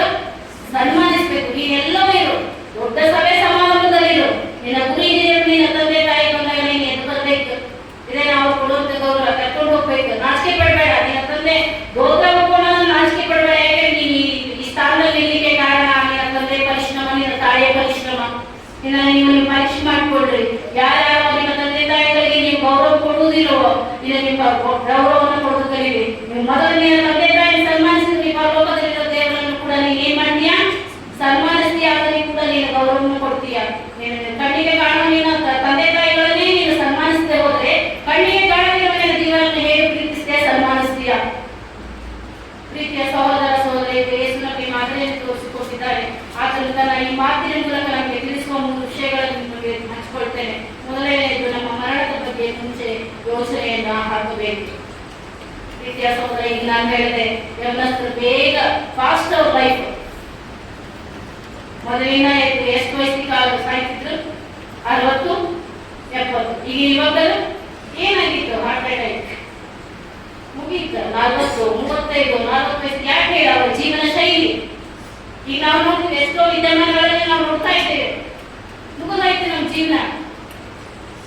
ಈಗ 60 ವರ್ಷ ಬಗ್ಗೆ ಆಯುಷ್ಯ ಬಹಳ. ಅದಕ್ಕೋಸ್ಕರ ಪ್ರಿಯರೇ, ನೀವು ಹೋಗೋಕ್ಕಿಂತ ಮುಂಚೆ ನಿಮ್ಮ ತಂದೆ ತಾಯಿಗಳ ಮರಣದ ಬಗ್ಗೆ ನೀವು ಯೋಚನೆ ಮಾಡಬೇಕು. ಯಾವ ರೀತಿಯಾಗಿ ಏಸು ನಾವು ಮರಣ ಹೊಂದುತ್ತಾರೆ ಗೊತ್ತೇ ಇರಲಿ, ತನ್ನ ತಾಯಿಯ ಬಗ್ಗೆ ಆತನ ಯೋಜನೆ ಹಾಕಿದ. ನಾನು ನನ್ನ ತಾಯಿಯಲ್ಲಿ ಯಾರ ಕೈ ಕೊಟ್ಟು ಹೋಗ್ಬೇಕು? ಯಾಕೆ ಹೇಳಿದ್ರೆ ಆಗ ಮರಿಯಳು ಯೋಸೇಫನು ತೀರಿ ಹೋಗಿದ್ದ, ಮರಿಯಳು ವಿಧವೆಯಾಗಿದ್ದ, ಆಕೆಗೆ ಆಸರನೆ ಇದ್ದಿದ್ದಿಲ್ಲ. ಆ ಟೈಮಲ್ಲಿ ಆತನಿಗೆ ಯಾರಿಗೆ ಒಪ್ಪಿಸ್ತಾನೆ? ಪ್ರೀತಿಯ ಶಿಷ್ಯನಾದ ಯೋಹಾನನಿಗೆ ತನ್ನ ತಾಯಿಯನ್ನ ಒಪ್ಪಿಸಿ ಹೋಗ್ತಾನೆ. ಇಂದು ನೀವು ನಿಮ್ಮ ತಂದೆ ತಾಯಿಗಳನ್ನ ಯಾರಿಗೆ ಒಪ್ಪಿಸಿ ಹೋಗ್ತೀರಿ? ಯಾಕೆ ಯೇಸು ಸ್ವಾಮಿ ಮಾದರಿಯನ್ನು ತೋರಿಸಿದ್ದಾರೆ. ತನ್ನ ತಂದೆ ತನ್ನ ತಾಯಿಯನ್ನು ಯಾರಿಗೆ ಒಪ್ಪಿಸಿದ್ರು? ಪ್ರೀತಿಯ ಶಿಷ್ಯನಿಗೆ ಒಪ್ಪಿಸಿದ್ರು. ಇಂದು ನಿನ್ನ ತಂದೆ ತಾಯಿಯ ನೀನ್ ಯಾರಿಗೆ ಒಪ್ಪಿಸಿ ಹೋಗ್ತೀಯ? ಮುಪ್ಪಿನ ಪ್ರಾಯದವರಾಗಿದ್ದಾರೆ, ಬಲಹೀನರು, ಅವ್ರಿಗೆ ಅಡ್ಡಾಡಕ್ಕಾಗಲ್ಲ, ದುಡಿಯಕ್ಕಾಗಲ್ಲ. ನಾನು ನೋಡ್ತೀನಿ ಮಾರ್ಕೆಟಲ್ಲಿ ಮುಪ್ಪಿನ ಪ್ರಾಯ ಇರ್ತದೆ ಪ್ರಿಯರೇ, ಹಣ್ಣು ಮಾಡ್ತಿರ್ತಾರೆ, ಕಾಯಿಪಲ್ಲೆ ಮಾಡ್ತಿರ್ತಾರೆ. ಅವಾಗ ನೋಡಿದಾಗ ಕರಡು ಕಿತ್ತು ಬರ್ತದೆ, ಏನಪ್ಪ ಎಂತ ಸ್ಥಿತಿ ಬಂತಪ್ಪ, ಎಂತ ಕೆಟ್ಟ ಹೋಯ್ತು ಸಮಾಜ ಅಂತ ವಿಚಾರ ಮಾಡಿದ್ರೆ. ಎಂತ ಮುಪ್ಪಿನ ತಂದೆ ತಾಯಿಗಳಿರ್ತಾರೆ, ಅವ್ರು ದುಡ್ಯಾಕ್ ಹೋಗ್ತಿರ್ತಾರೆ, ಮಗ ಕೂತ್ಕೊಂಡು ಅಡ್ಡಾಡ್ತಿರ್ತಾರೆ. ಈಗಿನ ಸಮಾಜದ ಸ್ಥಿತಿ ಆ ರೀತಿಯಾಗಿದೆ. HIV ಪ್ರಿಯರೇ, ನೀನು ನಿಮ್ಮ ತಂದೆ ತಾಯಿನ ಸನ್ಮಾನಿಸಲೇಬೇಕು. ಎರಡನೇದಾಗಿ ನೋಡುವುದಾದರೆ, ನಿನ್ನ ನೋವಿನಲ್ಲಿ ಇತರರ ನೋವನ್ನ ನೀನೇನ್ ಮಾಡಬಾರ್ದು? ಮರೆಯಬಾರದು. ನಿನ್ನ ನೋವಿನಲ್ಲಿ ಇತರರ ನೋವನ್ನ ನೀನೆಂದು ಏನ್ ಮಾಡಬೇಡ? ಮರಿಬೇಡ. ಯಾಕೆ ಅದು ನೋವಿರೋದೆ, ನನಗಿರುವ ನೋವು ಇರುವುದೇ. ಯಾಕೆ ಈ ಲೋಕದಲ್ಲಿ ದೇವರು ಹೇಳಿದ್ದಾನೆ, ನಿನ್ಗೆ ನಾನು ಎಲ್ಲವನ್ನ ಕೊಟ್ಟಿದ್ದೇನೆ, ನಿನ್ನ ಐಷಾರಾಮಿ ಜೀವನ ಮಾಡ ಅಂತ ಹೇಳಿಲ್ಲ. ದೇವರು ಹೇಳಿದ್ದಾನೆ, ನಾನು ನಿಮ್ಮನ್ನ ಏನ್ ಮಾಡಿದ್ದೀನಿ? ತೋಳಗಳ ಮತ್ತೆ ಕೂಲಿಗಳಾಗಿ ನಿಮ್ಮನ್ನು ಬಿಟ್ಟಿದ್ದೀನಿ, ನೀನು ಜಯಿಸಿ ಬರ್ಬೇಕು. ಯಾಕೆ ಹೇಳ? ನಾನು ಈ ಲೋಕವನ್ನು ಏನ್ ಮಾಡಿದ್ದೀನಿ? ಜಯಿಸಿದ್ದೀನಿ. ನೀವು ತರ ಆತರ ಏನ್ ಮಾಡ್ಬೇಕು? ಜಯಿಸಿ ಬರ್ಬೇಕು ಅಂತ ಹೇಳಿ ದೇವರ ಮೊದಲನೇ ನಿಮಗೆ ಹೇಳ್ಬಿಟ್ಟಿದ್ದಾನೆ. ಅದಕ್ಕೋಸ್ಕರ ಪ್ರಿಯರೇ, ನಮ್ಮ ನೋವಿನಲ್ಲಿ ನಾವು ಇತರರ ನೋವನ್ನ ನಾವೇನ್ ಮಾಡಬಾರ್ದು? ಮರಿಬೇಡಿ. ಇರುವುದೇ ನಮ್ಮ ನೋವು, ಸಂಕಟ ಇರ್ತದ. ನಾವು ಇತರರಿಗೆ ನೆರವಾಗಬೇಕು, ನಮ್ಮ ಕೈಲಾದ ಸಹಾಯ ಮಾಡಬೇಕು. ಗುರು ಹಿರಿಯರು ಯಾರೋ ಇರಲಿ, ಕಣ್ಣು ಕಾಡ್ತಿರುವುದಿಲ್ಲ, ಬಟ್ಟೆ ಇಟ್ಕೊಂಡು ಹೋಗ್ತಿರ್ತಾರೆ, ಎಲ್ಲರೂ ಬೀಳ್ತಿರ್ತಾರೆ, ಕೈ ಹಿಡಿದು ದಾಳಿಸ್ತಾರೆ. ಪ್ರೀತಿಯ ಉಣಿಸ್ತಾರೆ, ಇದೇ ನಿಮ್ಮ ಸೇವೆ. ಕ್ರೈಸ್ತಿಯ ಜೀವಿತ ಏನು? ಪ್ರೀತಿ, ಸೇವೆ, ತ್ಯಾಗ. ಇದೇ ನಮ್ಮ ಬುನಾದಿ. ಕ್ಷಮೆ, ಪ್ರೀತಿ, ಸೇವೆ, ಇದನ್ನೇ ಮಾಡ್ಬೇಕು. ದೇವ್ರು ಇದನ್ನೇ ಕಲಿಸ್ಕೊಟ್ಟೋದ್ರು. ಅವ್ರ ಜೀವಿತ ಅವ್ರು ಅಷ್ಟೇ ಸೇವೆ ಮಾಡಿದ್ರು, ಅಷ್ಟೇ ಶಾರ್ಟ್ ಪೀರಿಯಡ್ ಅಲ್ಲಿ ನಮ್ಗೆಲ್ಲವನ್ನ ನಾವು ಕಲಿಸ್ಕೊಟ್ಟು ಹೋಗ್ಯಾರ. ಅವರ ಮಾದರಿನೇ ನಾವು ಮಾಡ್ಬೇಕು. ದೇವರ ಪ್ರತಿರೂಪ ನಾವು. ದೇವರು ತನ್ನ ಸ್ವರೂಪದಲ್ಲೇ ನಮ್ಮನ್ನು ಉಂಟು ಮಾಡಿದ್ದಾನೆ. ದೇವರ ಬಯಸುವುದು ಇಷ್ಟೇ, ನಿಮ್ಮಿಂದ ಬೇರೆ ಏನನ್ನೂ ಅಲ್ಲ. ಅದಕ್ಕೋಸ್ಕರ ಪ್ರಿಯರೇ, ನೀವು ಇತರರ ನೋವಿನಲ್ಲಿ ಏನ್ ಮಾಡ್ಬೇಕು? ನಮ್ಮ ನೋವಿನಲ್ಲಿ ಇತರ ನೋವನ್ನು ಏನ್ ಮಾಡ್ಬಾರ್ದು? ಇರುವುದೇ ನಮ್ಮ ರೋಗ ಇದೆ, ಎಲ್ಲ ಇದೆ, ಅದರಲ್ಲೂ ಕೂಡ ಇತರರ ನೋವಿನಲ್ಲಿ ನೀವೇ ಏನ್ ಮಾಡ್ಬೇಕು? ಭಾಗಿಯಾಗಬೇಕು. ಸುಖದಲ್ಲಿ ಎಲ್ಲರೂ ಭಾಗಿಯಾಗ್ತಾರೆ, ನೋವಿನಲ್ಲಿ ಅದಕ್ಕೆ ಇತರರ ನೋವನ್ನು ಕೂಡ ನಮ್ಮ ನೋವಿನಿಂದ ನಾವೇನ್ ಮಾಡ್ಬೇಕು? ಇತರರ ನೋವಿನಲ್ಲಿ ನಾವು ಭಾಗಿಯಾಗುವುದನ್ನು ಕಲಿಬೇಕು. ಇದೇ ಕ್ರೈಸ್ತತ್ವ. ಅದಕ್ಕೆ ಪೌಲ್ ಹೇಳ್ತಾನೆ, ಸಂತೋಷ ಪಡುವ ಸಂಗಡ ಏನ್ ಮಾಡ್ರಿ? ಸಂತೋಷವಾಗಿ. ದುಃಖ ಪಡುವ ಸಂಗಡ ಏನ್ ಮಾಡ್ರಿ? ದುಃಖ ಪಡಿರಿ. ಸುಮ್ಮನೆ ಹೇಳಿಲ್ಲ. ಮೂರನೆಯದಾಗಿ ಕರ್ತನೆ ನೋವಿದೆ. ಮೂರನೇದಾಗಿ ನೋಡಿದರೆ, ನಮ್ಮ ನೋವಿನ ಸಮಯದಲ್ಲಿ ಅವರಿಗೆ ಸಹಾಯ ಮಾಡಲು ಉದ್ದೇಶಪೂರ್ವಕವಾಗಿರಬೇಕು. ವಿಶೇಷವಾಗಿ ನಾವು ಯೋಹಾನನನ್ನು ನೋಡ್ತೀವಿ. ಯೋಹಾನನ ಪ್ರೀತಿಯ ಶಿಷ್ಯನಷ್ಟೇ ಯೇಸು ಸ್ವಾಮಿಗೆ. ಆತನು ಮರಿಯಳ ಮಗನಲ್ಲ. ನಾವು ನೋಡ್ತೇವೆ ಪ್ರೀತಿಯ ಶಿಷ್ಯನಾದ ಯೇಸುವಿನ ಪ್ರೀತಿಯ ಶಿಷ್ಯವ ಯೋಹಾನ. ಆತನಿಗೆ ತನ್ನ ತಾಯಿಯನ್ನ ನಂಬಿಕೆಯಿಂದ ಒಪ್ಪಿಸಿಕೊಟ್ಟು ಹೋಗ್ತಾನೆ. ನಾವು ಕೂಡ ಗುರುತಿನಲ್ಲಿ ವಿಧೇಯರಾಗಿ ಅವರು ನಮಗೆ ನಿರ್ವಹಿಸುವ ಕಾರ್ಯವನ್ನು ನಾವೇನ್ ಮಾಡ್ಬೇಕು? ಶ್ರದ್ಧೆಯಿಂದ, ನಿಷ್ಠೆಯಿಂದ ನಾವೇನಾದ್ರು ಮಾಡ್ಬೇಕು? ಪಾಲಿಸಬೇಕು. ಪ್ರಿಯರೇ, ಇದು ಯೇಸು ಸ್ವಾಮಿಯಲ್ಲಿ ಮಾದರಿಯಲ್ಲಿ ತೋರಿಸಿಕೊಟ್ಟಿದ್ದಾರೆ. ನೀವು ಕೂಡ ಪ್ರತಿಯೊಬ್ಬರು ಗುರು ಹಿರಿಯರನ್ನು ಸನ್ಮಾನಿಸಿರಿ. ನಿಮ್ಮ ತಂದೆ ತಾಯಿಗಳಿಗೆ ನೀವೇನ ಕೊಡ್ರಿ? ಗೌರವವನ್ನ ಕೊಡ್ರಿ. ನಿಮ್ಮನ್ನ ಬೆಳೆಸುವಾಗ ಅವರ ಪ್ರೀತಿ, ಪರಿಶ್ರಮ, ತ್ಯಾಗ ಎಲ್ಲವೂ ಇರ್ತದ. ಅದಕ್ಕೋಸ್ಕರ ಪ್ರತಿಯೊಬ್ಬರು ಇದರಿಂದ ನೀವು ನಿಮ್ಮನ್ನ ಪರೀಕ್ಷೆ ಮಾಡಿಕೊಡ್ರಿ. ಇನ್ನು ನಮ್ಮ ತಂದೆ ತಾಯಿಗಳನ್ನು ನಾವು ಹೇಗೆ ನೋಡ್ಕೊಳ್ತಾ ಇದ್ದೀವಿ? ಅವರಿಗೆ ಹೇಳುವ ಮಾತುಗಳಿಗೆ ನಾವು ಗೌರವ ಕೊಡ್ತಿದ್ದೇವಾ? ಅವರ ಮಾತುಗಳಿಗೆ ನಾವು ಅಸಡ್ಡೆ ಮಾಡ್ತಿದ್ದೇವಾ? ನಿಮ್ಮ ತಂದೆ ತಾಯಿಗಳು ನಿಮ್ಗೆ ಬುದ್ಧಿ ಮಾತು ಹೇಳುವಾಗ ಅವರ ಮಾತನ್ನು ಕೇಳಿರಿ. ಅವರಿಗೆ ಅಸಡ್ಡೆ ಮಾಡಬೇಡ್ರಿ, ಅವರಿಗೆ ಅವಮಾನ ಮಾಡಬೇಡ್ರಿ. ವಯಸ್ಸಾದ್ಮೇಲೆ ನೀವು ಅಸಡ್ಡೆ ಮಾಡ್ತೀರಾ? ಪ್ರೀತಿಯ ಸಹೋದರ ಸಹೋದರಿಯಿಂದ ನೀವು ಪರೀಕ್ಷೆ ಮಾಡಿಕೊಡ್ರಿ. ನಿಮ್ಮ ತಂದೆ ತಾಯಿಗಳನ್ನು ಸನ್ಮಾನಿಸಿರಿ, ಯಾಕಂದ್ರೆ ಅವರ ಅನುಭವದ ಮಾತುಗಳನ್ನು ನಮ್ಗೆ ಹೇಳ್ತಿರ್ತಾರೆ, ಸುಮ್ಮನೆ ಹೇಳ್ತಿರ್ಲಿಲ್ಲ. ನಾವಿಲ್ಲಿ ನೋಡುವಾಗ ಅಂದಿನಿಂದ ಏನ್ ಮಾಡ್ತೇವೆ, ಯೋಹಾನನ ತಾಯಿ ಯೇಸುವಿನ ತಾಯಿಯನ್ನ ತನ್ನ ಮನೆಯಲ್ಲಿ ಇಟ್ಕೊಂಡು ಆತನನ್ನ ಸಾಕಿಸಲು ಆತನು ತಾನು ನೋವಿನ ಸಮಯದಲ್ಲೂ ಕೂಡ ತನ್ನ ಕರ್ತವ್ಯವನ್ನು ಮರೆಯದೆ ತನ್ನ ತಾಯಿಯ ಪ್ರೀತಿಯ ಶಿಷ್ಯನಿಗೆ ಒಪ್ಪಿಸಿಕೊಟ್ಟ ಹಾಗೆ ನೀವು ಕೂಡ ನಿಮ್ಮ ತಂದೆ ತಾಯಿಗಳಿಗೆ ಯೋಜನೆಯನ್ನು ಹಾಕೊಳ್ಳಿ. ನಾನೇನು ಹೊರಟೋಗ್ತೇನೆ, ಮುಂದೆ ನನ್ನ ತಂದೆ ತಾಯಿಗಳ ಜೀವನ, ಅದರ ಬಗ್ಗೆ ನೀವು ಯೋಚನೆ ಮಾಡಿರಿ, ನಿಮ್ಮ ಜೀವಿತವನ್ನು ಸರಿಪಡಿಸ್ಕೊಳ್ರಿ. ಯಾವ ರೀತಿಯಾಗಿ ಯೇಸು ಸ್ವಾಮಿ ತನ್ನ ಎಲ್ಲ ನಡವಳಿಕೆಗಳಲ್ಲಿ ಎಲ್ಲ ದೇವರ ಚಿತ್ತದಂತೆ ನಡೆದುಕೊಂಡನು. ನೀವು ಕೂಡ ಯೇಸು ಸ್ವಾಮಿ ಮಾದರಿ ಹಾಕಿಕೊಟ್ಟ ಹಾಗೆ ನಾವು ಕೂಡ ಈ ಲೋಕದಲ್ಲಿ ಜೀವಿಸಬೇಕು. ನಮ್ಮ ಕ್ರೈಸ್ತಿಯ ಜೀವಿತ ಸುಮ್ಮನೆ ಒಂದು ಏನೋ ಹೋಗುವ ಜೀವಿತ ಅಲ್ಲ ಪ್ರಿಯರೇ. ಅದಕ್ಕೋಸ್ಕರ ದೇವರು ನನಗೆ ನಿಮಗೆ ಯೋಜನೆಯನ್ನು ಮಾಡಿಕೊಟ್ಟಿದ್ದಾನೆ. ಅಂತ ಜೀವಿತ ನನ್ನೆಲ್ಲರೂ ಮತ್ತು ನಿಮ್ಮೆಲ್ಲರಿಗಾಗೋ ಹಾಗೆ ದೇವರು ನಮಗೆ ಸಹಾಯವನ್ನು ಮಾಡಲಿ. ಪ್ರಾರ್ಥನೆ ಮಾಡೋಣ. ಸ್ತುತಿ ಪಾತ್ರನಾದಂತ ನನ್ನ ತಂದೆಯಾದ ದೇವರೇ, ಸ್ವಾಮಿ ಕೊಟ್ಟಂತ ಈ ವಾಕ್ಯಕ್ಕಾಗಿ ಸ್ತೋತ್ರ ಕರ್ತನೆ. ಅಪ್ಪ ಕರ್ತನೆ, ನೀವು ಯಾವ ರೀತಿಯಾಗಿ ಪೂಜೆ ಮರಣದ ಇದೇನಾಗಿದ್ರು ಕೂಡ ನಿನ್ನ ನೋವಿನಲ್ಲೂ ಕೂಡ ನಿನ್ನ ತಾಯಿಯನ್ನು ಮೆರೆದು ನಿನ್ನ ಕರ್ತವ್ಯ ನಿರ್ವಹಿಸಿದ ಹಾಗೆ ಈ ಲೋಕದಲ್ಲಿ ಕೂಡ ನಾವು ಕೂಡ ನಮ್ಮ ತಂದೆ ತಾಯಿಗಳನ್ನ ಗುರುಹಿರಿಯರನ್ನ ಗೌರವಿಸಲು ನಮಗೆ ಸಹಾಯವನ್ನು ಕೊಡು. ಅಪ್ಪ ನಮಗೆ ಜ್ಞಾನವನ್ನು ಕೊಡು, ಬಲವನ್ನು ಕೊಡು ಕರ್ತನೆ. ಈ ಅಂಧಕಾರದ ಈ ಲೋಕದಲ್ಲಿ ಕರ್ತನೆ ನಾವು ಹೇಗೆ ಜೀವಿಸಬೇಕು, ಹೇಗೆ ಮಾತನಾಡಬೇಕು, ಹೇಗೆ ವರ್ತಿಸಬೇಕು, ಹೇಗೆ ವ್ಯವಹರಿಸಬೇಕು ಎಂದು ನಮಗೆ ಮಾರ್ಗದರ್ಶನ ಉದ್ದೇಶಿಸಿ ನಡೆಸಿ ಕರ್ತನೆ. ಎಲ್ಲರೂ ನಿನ್ನ ನಾಮವನ್ನು ನಾವು ಮಹಿಮೆ ಪಡಿಸಿಕೊಂಡೇ ಕೃಪೆಯನ್ನು ಅನುಗ್ರಹಿಸಿ ಪ್ರಾರ್ಥನೆ ಹೆಸರಿನಲ್ಲಿ ಬೇಡಿ ಮಾಡುತ್ತೇವೆ ನನ್ನ ತಂದೆ. ಆಮೆನ್.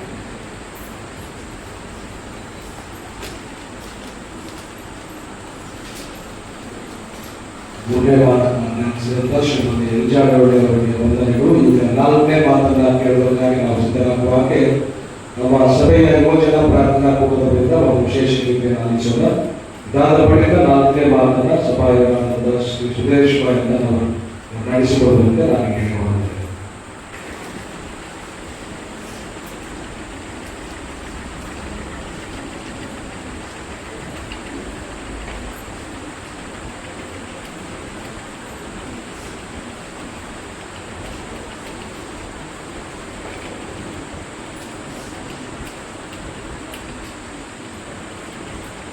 ಕಷ್ಟಪಟ್ಟು ಇರಬೇಡ